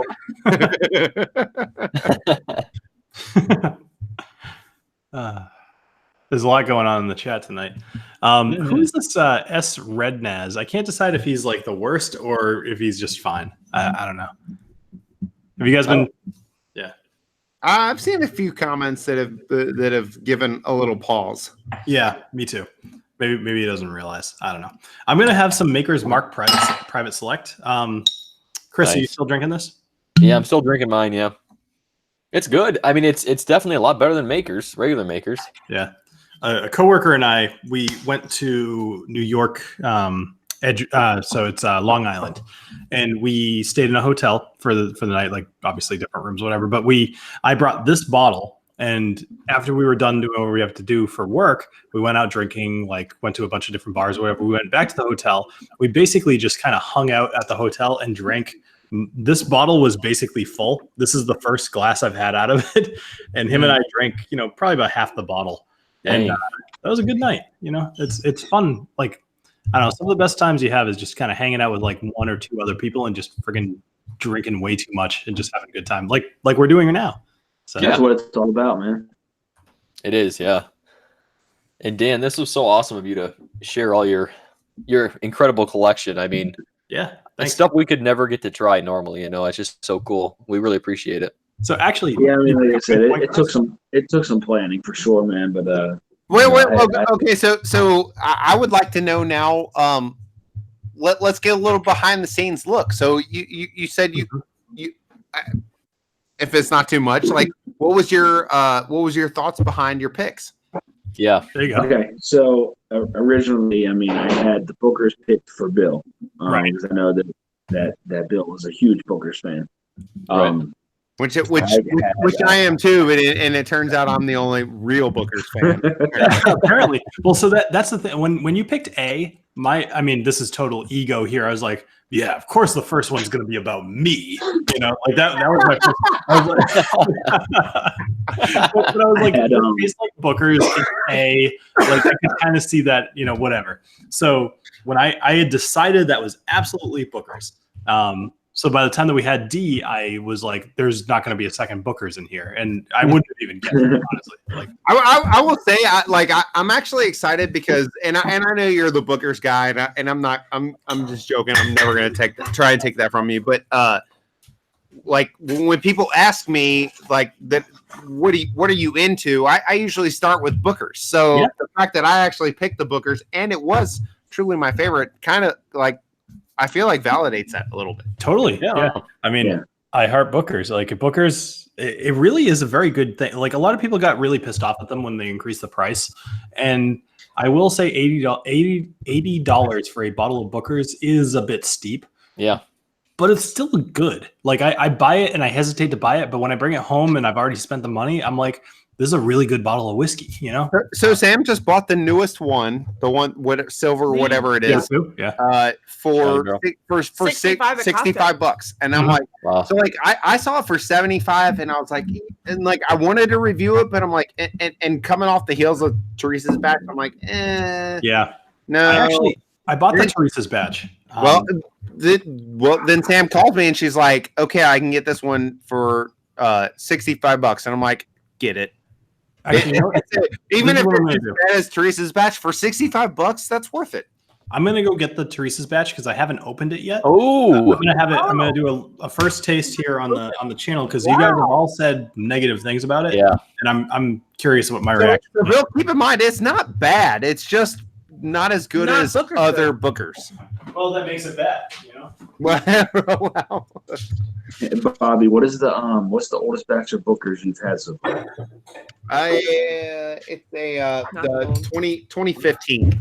Matt, what's up, buddy? Hey, how's it going? Matt, what's up, man? Not too much. Had to go change and get everything ready to go. Hi, Matt. Is that the Ridgemount? No, this one is the Four Roses from last year's special edition. The LA 2017. 17? Yeah, 17. So I'm busting out the Maker's Mark dipped Glencairn for this because I love this glass. It's so cool. It's pretty awesome. Actually, I'm gonna go rinse that out. I'll be right back. Glencairns do not work in the dishwasher. No, they don't. They don't, like water sits in them and they collect shit. Yeah. Bobby, have you had Toogie's? Bobby, have you had Toogie's Invitation yet? Which one? Toogie's Invitation. I don't believe so. No. Not that I know you want to talk about. Is it good? This is my favorite up here. Where to go? Yeah, it's fantastic. Actually, probably my favorite Bookers that I have. Is that a really old one too, Dan? I think that's it's either 2016 or 15, maybe, if I'm not mistaken. Which one do you got, Jason? This is my favorite from the last few years. Sip a while. Oh Yeah, I yeah. have that one too. That's a Which good one? one. That's the hold on. That's the 04, right? 04 of 2017. Yeah. Okay. All right. Yeah. Yeah, Todd in the chat said that Toogie's Invitation was top 5, and I completely agree. Toogie's Invitation was the first Booker's I ever reviewed. Actually, it was that's 2016-03, I believe, right? I believe it's either a 15 or a 16. I can't remember. It's definitely a 16. So I'm pretty sure it's the 03. Anyway, so my favorite was always the 2017-02, Blue Knights or something like that. So Yes. All right, so here we go. Let's see what this does. Which one are you opening up right now, Bill? The 2019-01. So I have not had this one yet. Oh, Teresa's batch? Blah. Yeah, I'm last to the party with this one. It's not that bad. It just doesn't taste like Booker's. It doesn't taste like Booker's. It's the strangest thing in the world. I'm gonna give that a minute to sit before I go into that first time. Yeah, I mean it's not. It's not bad. I just when you think about Booker's, it's just kind of an off-profile Booker's. Yeah. Mhm. Right. It's not It's a an good $80 bourbon. whiskey. It just tastes nothing like it. Yeah, It's not up to the Booker's name, I don't think. the nose is not too different. Really? I don't know. What was that? Somebody had a bell. Yeah, I banged 2 glasses together. Oh, Sorry. okay. It sounded like a ding, you know. All right. So the nose on it is not different. Like I'm not going to be able to detect too much nuances here at this point, but the nose would not make me think it was not a Booker's, but I also don't know that I would identify it as one if I didn't know, you know, in a blind nosing. Yeah. So, all right. So let's go ahead and try a taste. Cheers. I've liked everything that I've tasted other than the rabbit hole that Bobby Zoller brought down for me. After that, I won't fucking drink it. It tastes like it literally smells like shit. Sam, I still can't believe that you and I picked the same. Same, Yeah. right? Yeah. Yeah. So You and Sam picked the same. You had the same like ratings for the 5. Yeah. Yeah. That's cool. So this is a 62.95%. The taste is very peanutty. It's boring, Bill. Just say it's boring. It's fine. That's the only thing I'm getting out of it so far. It's boring. So I mean, that might be that I would say that's boring, but Booker's, some of them aren't super complex either. Let me try another sip here. Yes, this is It's one of the just- less complex ones. There's It's not a just lot very- of complex to it, and I think that's the problem with it. Like, Yeah. Which one are you guys talking about? Teresa's batch, the 2019-01. 2019-01. Okay, yeah, I haven't tried that one yet. Just Don't- skip don't it. bother. Honestly, Yeah. skip it. overrated. If I weren't me, I probably would have skipped it after all of the different other ratings. Well, I can tell you it's the least favorite of the 2019 I've had so far. Thank you for your that expert insight, Bill. Thank you. Right? I just picked up the shiny barrel batch, which is the second batch for the year. Mhm. I haven't cracked it open yet, but I will be soon. So hopefully, I've heard good things. So I'm hoping it's a better release. So same So do we. same here, Same. Jason. We actually managed to get it for I actually was gonna pass on it, but we got it for $65 At Costco. She found it at Costco. She calls me. She's like, "Should I get this for And it's- $65?" And I'm it's like, Booker's. even if it's a turd, yeah, for $65, I would pay that. Yeah, all right. Yeah. And so it We haven't was- tried it yet. We were going to try it tonight, but We're gonna- Bobby Zeller can't figure out our new camera. So. Well, no, I tried to do it last night, but I had already drank too much vodka. That's Yeah. not my problem. That's your problem. yeah. So there you go. You all can determine whose problem that is. Yeah, And- for $65. For $65 of Booker's, hell yeah. Right. So we're gonna do For it. $65, so we we're- don't have to fucking do it when I've already drank vodka. we're gonna review it tomorrow, and that's probably gonna be the last review we do for a while. Luckily, we've got a lot saved because I have to go on. she has her surgery. I have a Which go is it? Okay, so- Monday morning. So Matt and Jason, you guys are both helping me out. Sam is not going to be on our live on Monday. The open invitation. Have a little help from my friends. Bill, Dan, anybody, Chris, anybody that wants to join our live stream on Monday, open invitation. What time? 9 p.m. Monday, 9 p.m. Eastern Standard Time. I could probably be available. Yeah, I might be able to do that. Yeah, we'll talk. Yeah, sure. Okay. Yeah, email Bobby.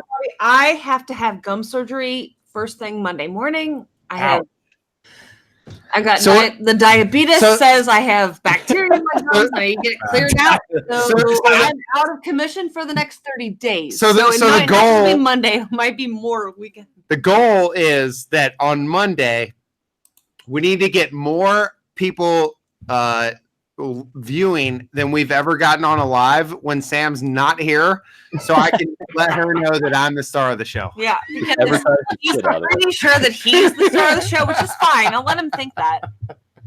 Sam, did you say 30 days? 30 days. She can't eat. I can't eat real food, so I can have alcohol. And I can have liquor.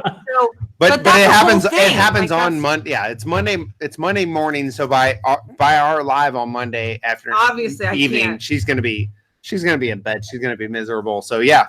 So it's awesome. Like for me that she can't eat for 30 days because I mean, we're gonna get real skinny. We're gonna be so hot in October. Right? There you go. Obviously, that's the goal. All right, Sam, when you when your 30 days is up, send me a message. I'm going to send you something special to try. All right. Ooh, I like it. And I fucking love you. Like if I had a boner privileges, which I don't because I'm a girl, but if I did, my bourbon boner would be like Aquavite high. And if y'all know my love for Aquavite, Roy and I, he doesn't know it, but we have a special relationship. We really do. He doesn't know it. Sam, I was going to send you a lasagna. Listen, you are my very close second person. However, I'm going to meet you in life, and that's when it gets weird. When he's speaking in Italian. He tells me he's the most beautiful woman on earth. Oh, God, Bill. Jason, I'm about to see him in real life next week. I cannot talk about threesomes and weird, it just can't happen. So I made a thing this week. It's Alfredo lasagna. It's got spinach, chicken, and all kinds of stuff in it. Since I'm very, very impressed by it. I'm very impressed. We have that. We have that same. I have that. I get it. It's stupid and it's ridiculous, but this is legit. This is so. I love how everyone's gonna send Sam stuff, and Bill's just my lasagna is excellent. I'm keeping it all for myself. I love that anybody's worried about me. After I posted or after I talked about me having my gum surgery on Monday, which I did not think was that big of a deal, one of our neighbors who I didn't know was watching was like, "What do you need? What does Bobby want to eat for dinner? I'm bringing it over. Do you want ice cream? You need a carb? Okay, no problem." What do you like? She was so on top of it. So whiskey is a liquid and it's an antiseptic. So I don't have a problem. I don't have a downside. And the fact that it's your gums, that's perfect. Right? Yeah. You just switch around a little bit, say that you're self-medicating, you're good. Yeah, just get one of those big ass silly straws, stick it in a bottle, and go to town. And just really straw it up like a motherfucker. So by the way, just since we're I don't want to get too far away from the bookers here. I've figured out why I think I don't love this one. The aftertaste on this is just awful. Right? It's the finish is just weird. It's awful. Yeah. Okay. I'm glad that you guys are agreeing there because as soon as I tried it, and I mean I've had a few tonight, but as soon as I tried it, that just stuck out to me as it's a very off profile bookers. I mean, some people like it, but it's just not what you expect, especially coming off all four of last year's races, which were very good. Yeah. How are you enjoying that 4 Roses, buddy? I'm pouring it out. I'm gonna go find something else. So Jason, are you still drinking the old Fitz? Yeah, but I'm looking for something else right now. Nice. I'm going up too. I hope you can find. Are you still drinking the 4 Roses? No, I switched over to Manatawny up out of Pennsylvania. It's pretty. It's like a log cabin in a bottle. It's damn good. So super oaky, or is that? No, it's like a lot of like. My mom had this little log cabin for her kids, and you put like this little smoking chips piece of wood in there, and it's like put different scents into the air. So it's basically like a log cabin. Like if you're in a log cabin and there's a fire going, it's kind of like that. It's a 4-grain bourbon, but it's really nice. So like kind of cedary and like yeah, exactly comfy. I'm gonna pour a little. Woodford Reserve batch proof. Ooh. Yeah, Jason, I think you need to pour a little Bob Dylan. Oh, you want me to do my Bob Dylan? My Bob Dylan impression? It helps when I listen to Bob Dylan. I can't. Hear. No, I tell you, man. When we were in Kentucky, Jason had me cracking up so bad when we were in the car. We were listening to the Traveling Wilburys when we were driving around from the different distilleries. And I don't know if you guys know who the Traveling Wilburys are, but his Bob Dylan is on point for sure. And then he.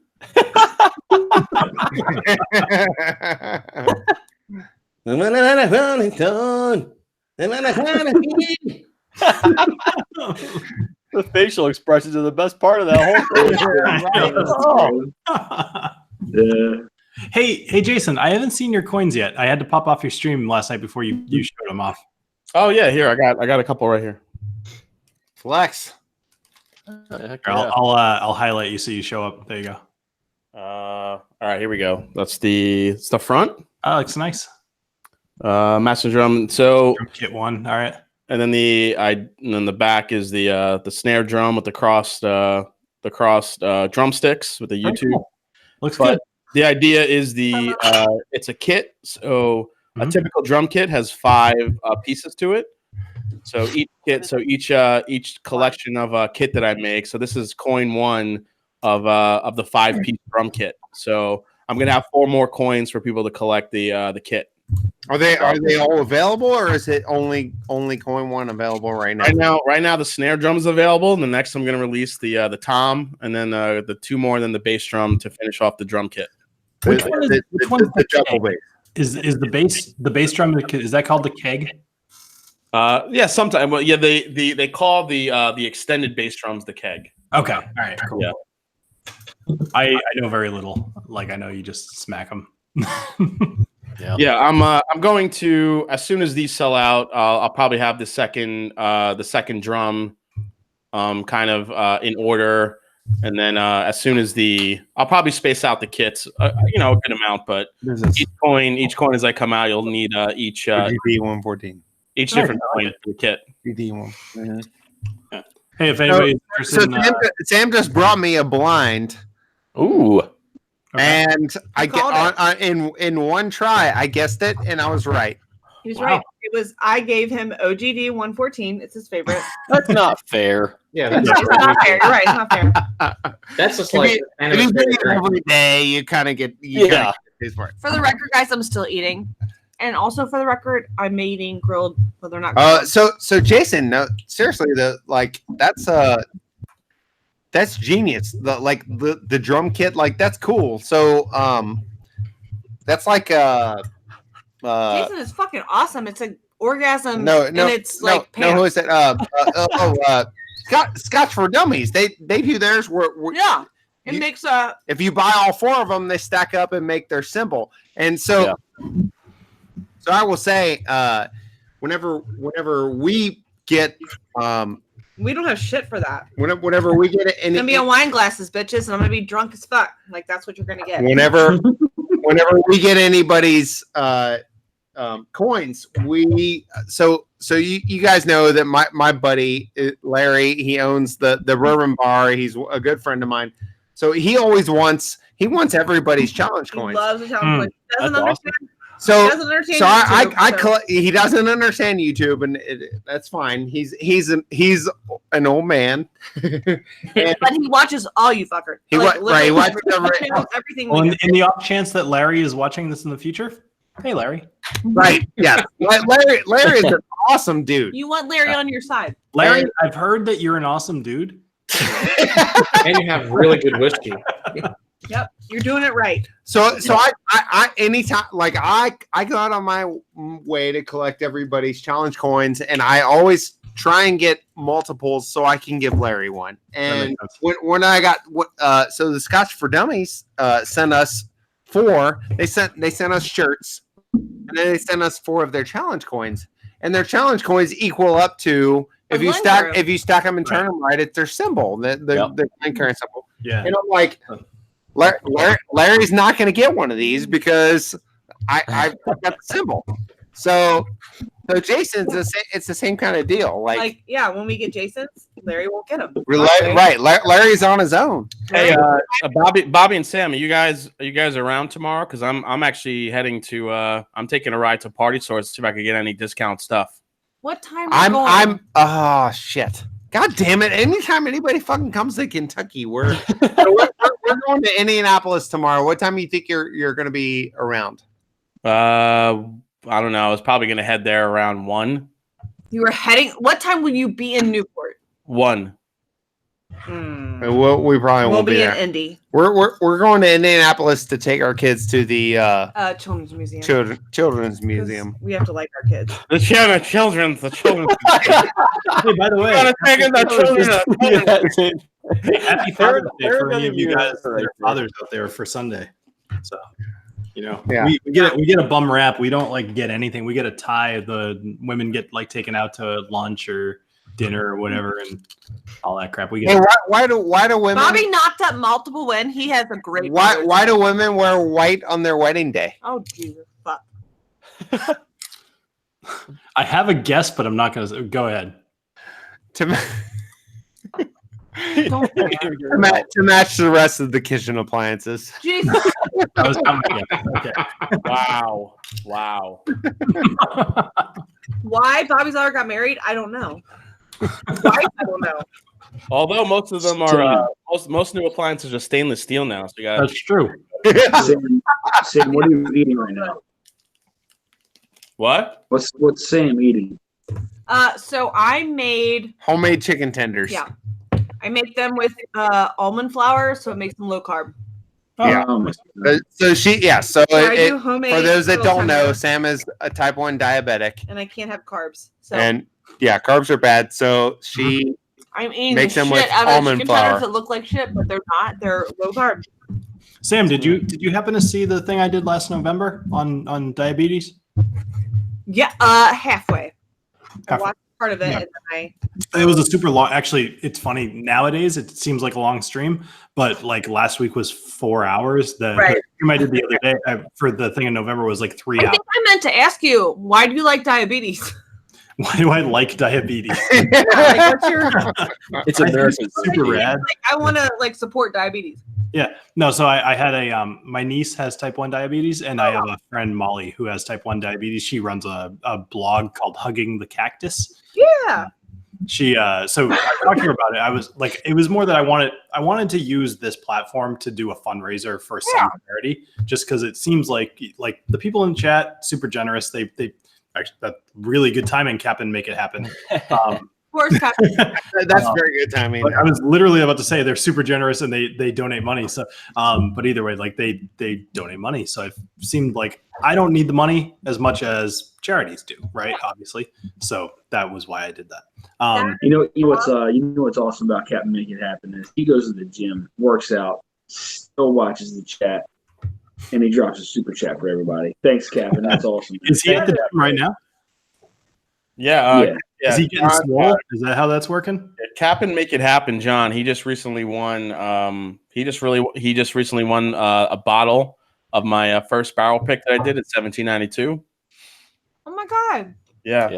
He won that He won that on Wednesday night on my live stream. So I was really psyched that he won because he's been one of those stalwart YouTube chatters that he's always in the chat, and that's a guy all around.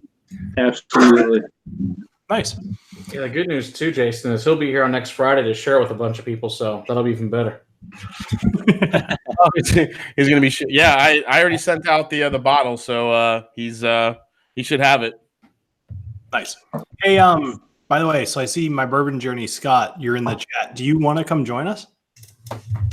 Come on in, Scott. Why not? We must recreate the magic of last week, although maybe perhaps a little bit less, less magic, more normalcy. Yeah, we're normal. I feel like this is tame, or where it's like not tame, and it is tame. And I feel like I'm as drunk as Bill was last week. Oh, I agree. Bobby. I've drank 2.5 glasses of water, and that has helped immensely. Yeah, so that was definitely my downfall last time. I had less than 1 glass of water that entire time. See, I drank a shit ton of water, but I still got shit faced and still passed out. So that doesn't matter. I just got to point out. So after that invite, Scott says, "I'm too drunk!" ! And laying in bed like a pussy. That's the perfect reason to join. 100%. You just do it the whole time. It's so easy when you're that. I think it was like 2 days ago. I forget whose live stream I was watching, but I was in the chat and they invited me on as well, and I was in bed already, and I basically said the same thing without so much color. But I was like, no, I'm going to bed. Don't turn it down. And Scott, can we talk about how hot your wife is? Because I Googled you on Facebook and I talked to you because that's what I do for my job in real life is I do social media checks on insurance. BTW, if you don't want to get caught by your insurance, make your shit private because I find it. And my burn journey, your wife is super duper hot. Yeah, Scott, you outkicked your coverage. Yeah, I gotta say, Sam showed me, and I said, look at Bourbon Journey's wife, because wow. Scott, you're very good looking too. Don't worry about it. Right. Scott's mediocre. It's always good to trade. I'll tell you what. When we went to Kentucky with Jason, Scott, and his dad went to Kentucky. His dad is an awesome guy, man. Funny stories. His dad told the most amazing story of when he pledged his fraternity and how he had, what the hell did he do? He had to picked up an olive with his butt cheeks. He had to pick up an olive with his butt cheeks. And then oh, listen, it gets even he had to crawl across the floor because he's trying to clench his olive in his butt cheeks, and then somehow drop the olive on the top of a Coke bottle. Oh my God! He's there, yeah, and he apparently Scott's dad he earned the name Cheeks the entire weekend. Of course he did. Apparently, he was able to do this. Apparently, he was able to do this feat, and he was the only one that was able to drop the olive on the Coke bottle with his ass cheeks.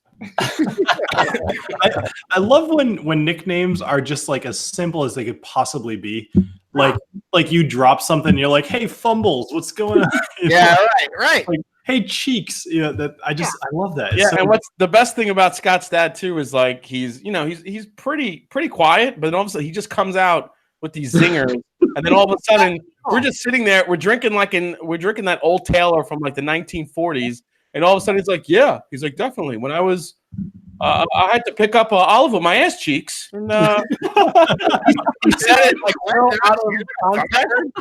It just like bowled us over like a freaking steamroller. We were dying laughing. We couldn't stop. Scott, you're fine. Just come on with us. No one cares you're drunk. Literally, I guarantee it, Bobby and I together are more shit-faced than you are. Yeah, Richie Z said America's Got Talent. Yeah, if somebody did that, that's an automatic golden buzzer right there. Yeah. So, I have a question for you, Dan. So, this is totally off topic, totally different than what we were talking about. What made you decide to start collecting like really old bottles?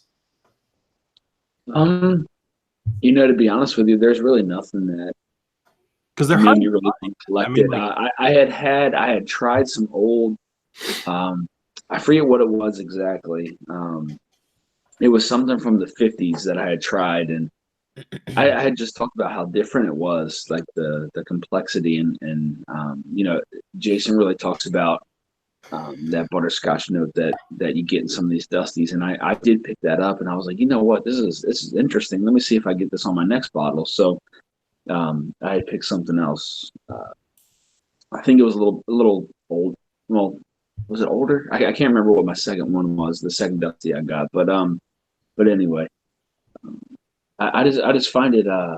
There's a lot of history behind it, and like the complexity is still there, and those flavors are still there, and that's really what I like about it is how many hands have touched that bottle and whatnot. So now do you usually like take one of those old bottles and compare it to the new stuff and like kind of see how they're different?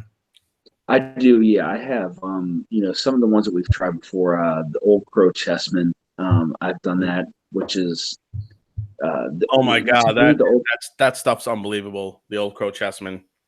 Yeah, I mean, I don't know if anybody else in the chat here has tried the Chessman, but fantastic stuff. It's the darkest whiskey I've probably ever seen.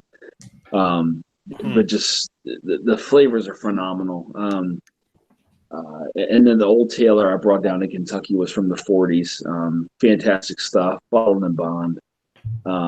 The 40s. I mean, think about that. The 40s.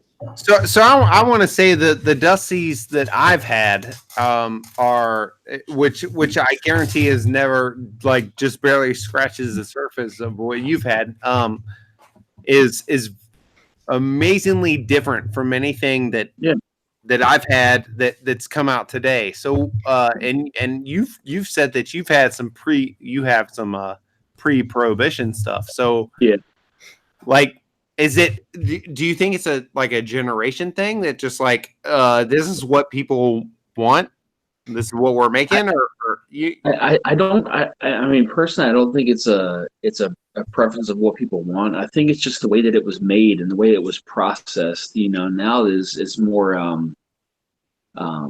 there's so much technology behind it where this older stuff was, you're talking about trees that were older. The processes were they weren't so advanced, so everything was just kind of the same. So there's a lot of differences between the whiskeys that you drink now as opposed to the whiskeys you drink back then. And something I had planned on doing was actually if we could was to try to plan something where some of the whiskey tubers get together, maybe all of us, if we could, 7-8 people, and I was going to send out a sample of something that was from the 30s and 40s for all of us to try. Yeah, 30s and 40s. Yeah. Damn. If we could all get together and try something like that, that way you guys can actually see what the differences are between the whiskeys that were made then. As opposed to the whiskeys that are made now, and I think you'll be surprised by. I think you'll be surprised by the results. So, that actually sounds awesome. Yeah, when you taste a few Dusties, I've had the complete honor and privilege of having Dan share some of his whiskey with myself and Scott when we were in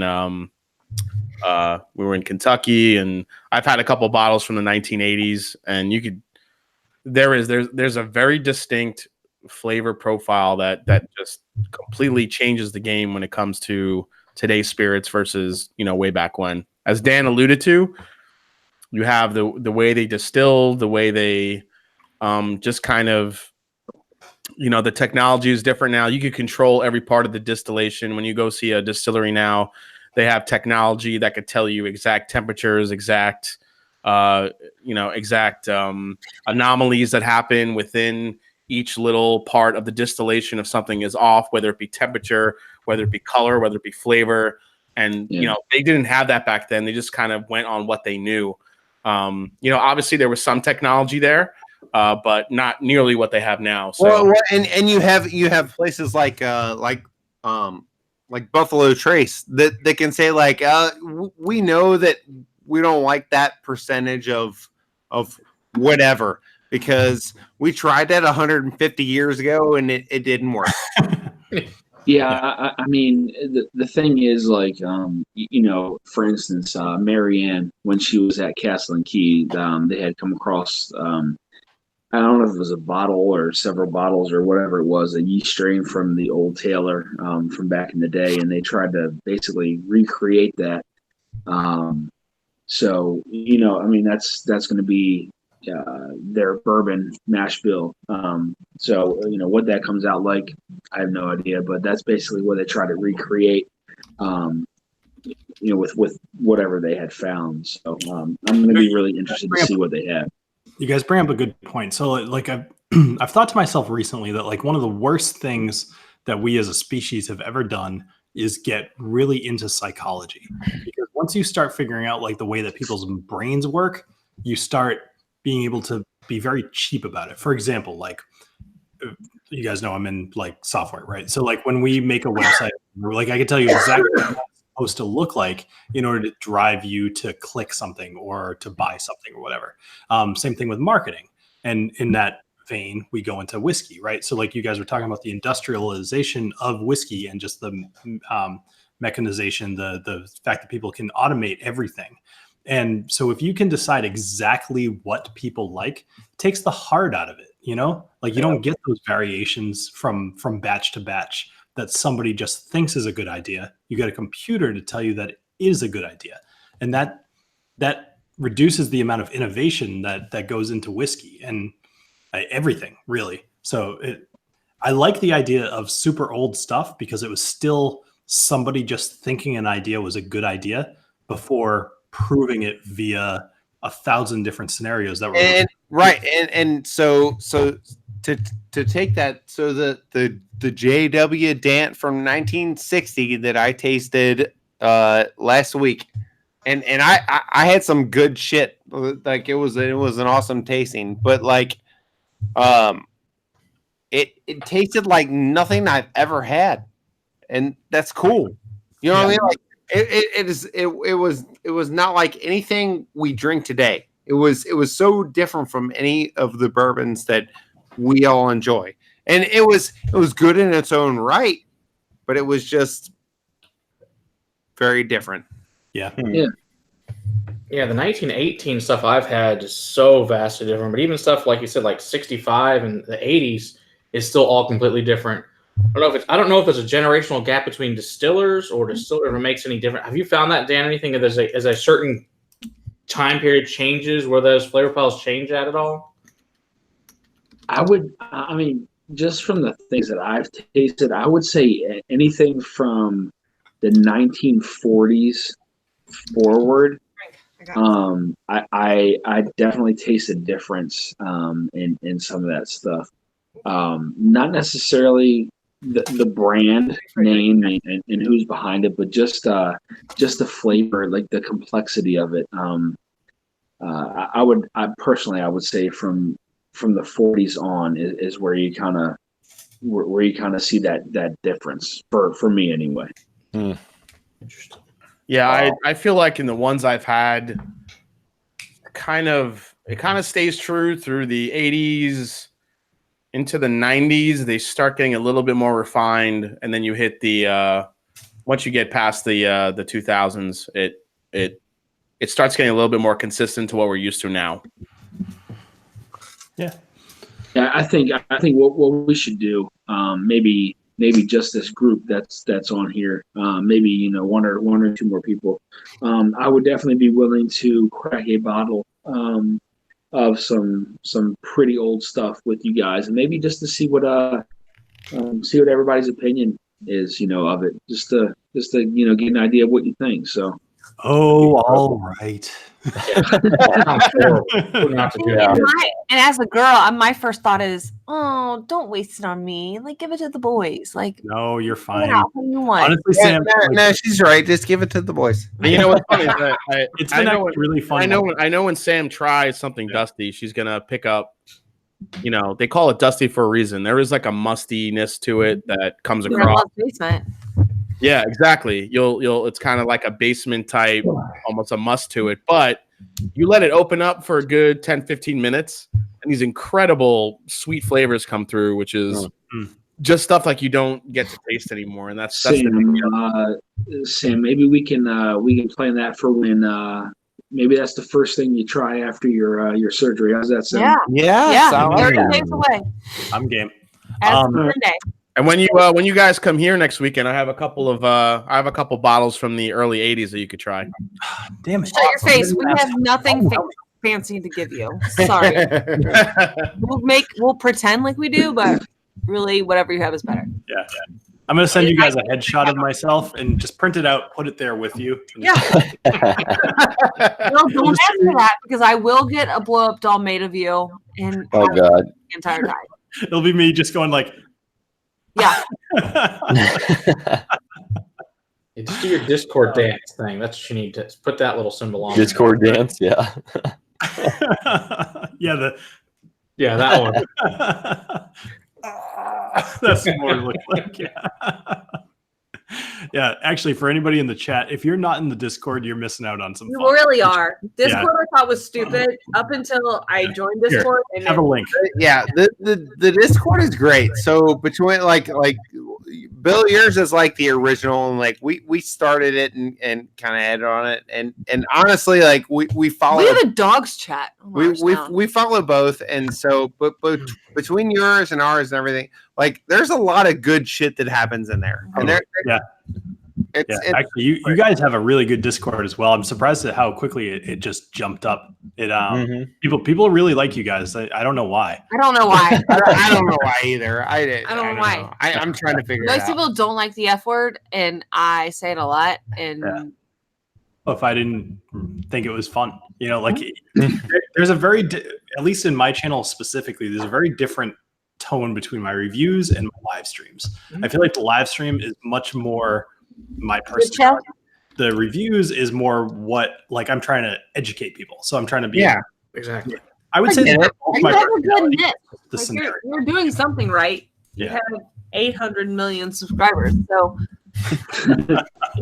whereas we kind of are a shit show. And you guys are over 1,000. You guys hit over 1,000. Like, there's really no difference. You guys have had crazy quick growth, so don't sell yourself short there. Guys, just wait until there. It has nothing to do other than Bobby has a blonde that's hanging out with her. Pretends like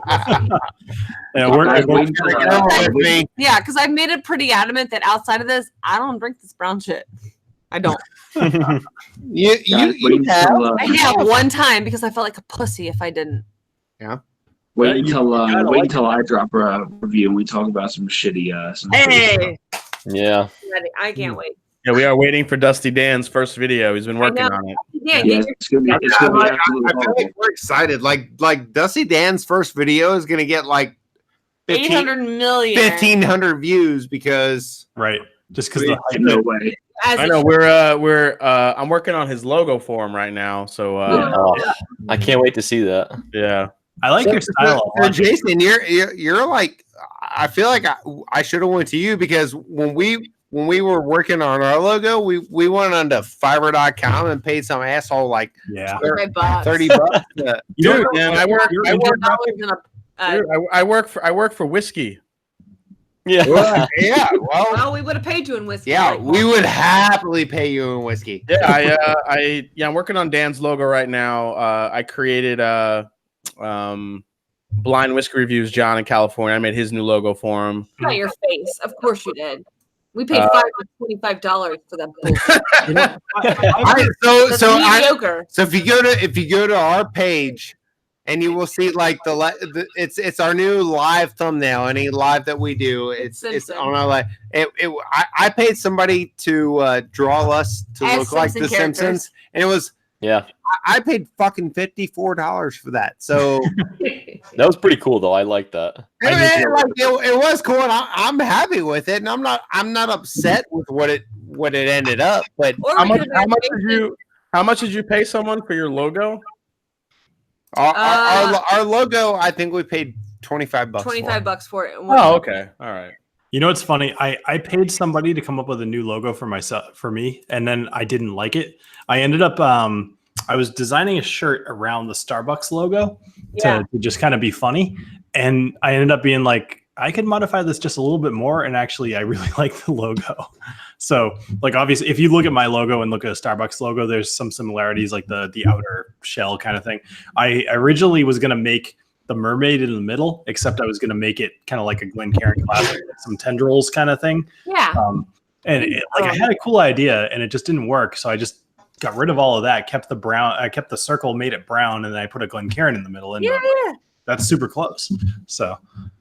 Yeah, my cousin designed ours. He works out in Hollywood on a bunch of TV shows and movies. Of So it course, worked out great for us. works in movies. Yeah. Thank God for free. It's amazing people do for whiskey. Just do tons of free shit for whiskey. Thanks, Mark. Works really well, I find.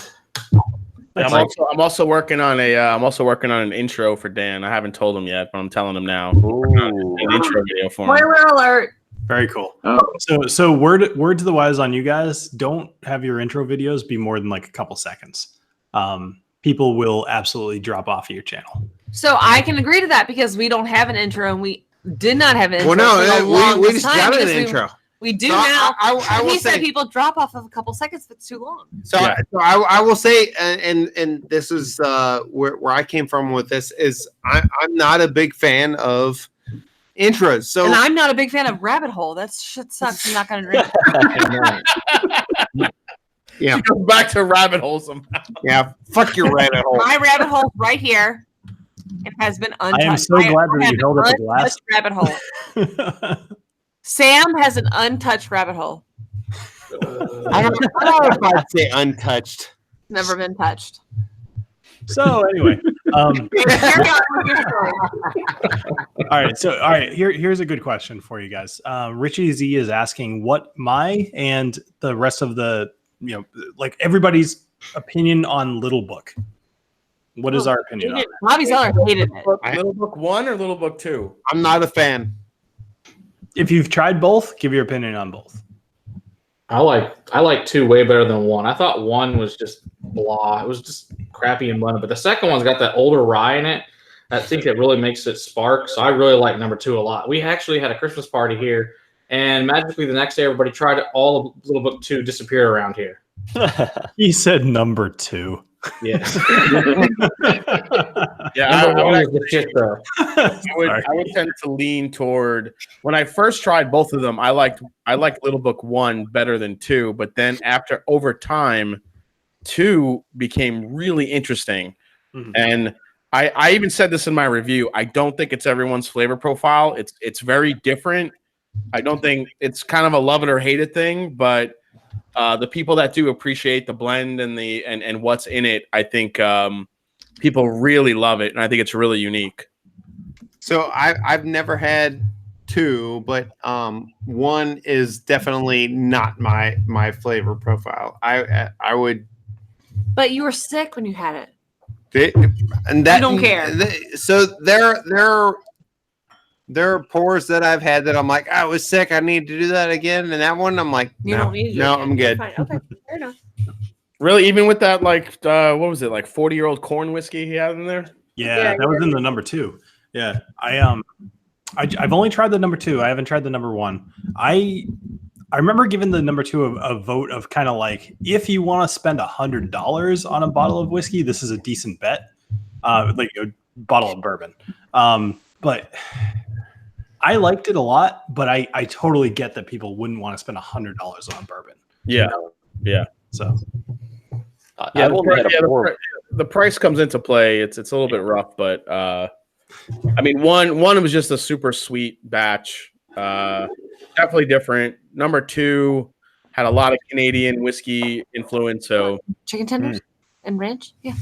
Yeah, but like you said, it was like a 40-year-old Canadian, which there's a 40-year-old Canadian whiskey in there, which is insane. Yeah, that's pretty crazy. Yeah. I do like the idea of I forget it's not so there's Booker, there's Fred, then there's Freddie, right? As far as the generations go, right? So like I think it's Freddie that's making the Little Book. And I just like the idea that he's trying to do something different. Like I remember reading with the Little Book number 2 that he was kind of looking around at all the different whiskeys. He was literally traveling, not necessarily across the world, but definitely to different countries and trying different whiskeys. That's where he came up with that 40-year-old Canadian. He was like, I really like this. I want to include this. And then he matched other things with it. I thought that was actually kind of cool. I genuinely respected how he came up with the idea of it, and I think that definitely sold me a little bit on it. Yeah, his whole idea was to bring blends back to their glory, because some people view blends as not great quality whiskey, but there are a lot of great blends out there that are. I mean, look what Compass Box does. Even if you look at Monkey Shoulder, people fucking love Compass Box. Yeah, even Monkey Shoulder is a great blend for the price. I mean, there's some quality whiskey in there. But bourbon has kind of come across the same way. You look at what Barrel Craft Spirits has done with their blending. Man. There's just so many good blends out there now. It's kind of like these blends have come to the forefront of amazing, delicious whiskey without people even realizing that they're blends.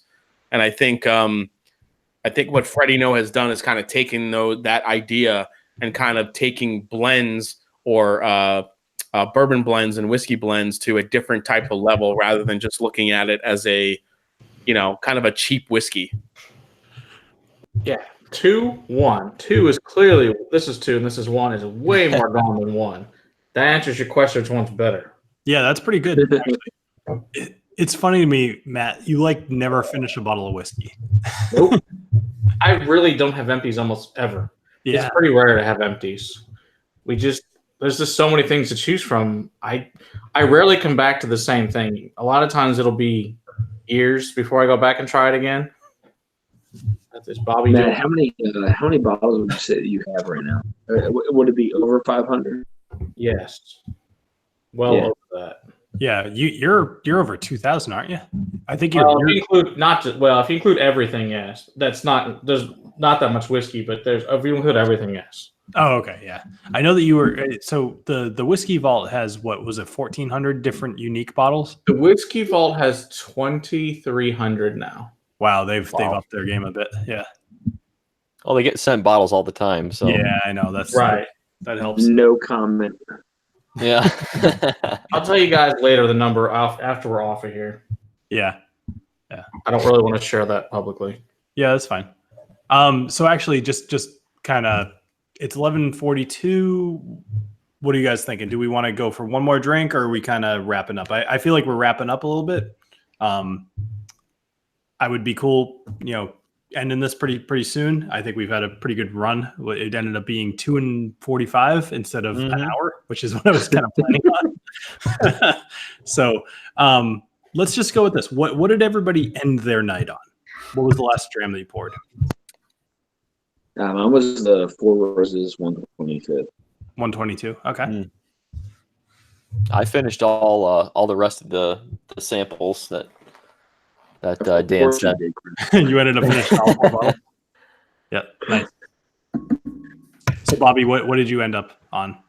I finished my samples, and I'm struggling right now. If you can't tell, it's so fresh, so, it's very fresh. And but this is the rabbit hole that I poured. That's the sherry, right? The sherry cast. It doesn't match up to all of the samples that we got. Nice. Chris, what do you want? I know you said. Jason, what do you want? I poured a Michter's 10-year to finish off the night. Nice, so, very nice. Yeah.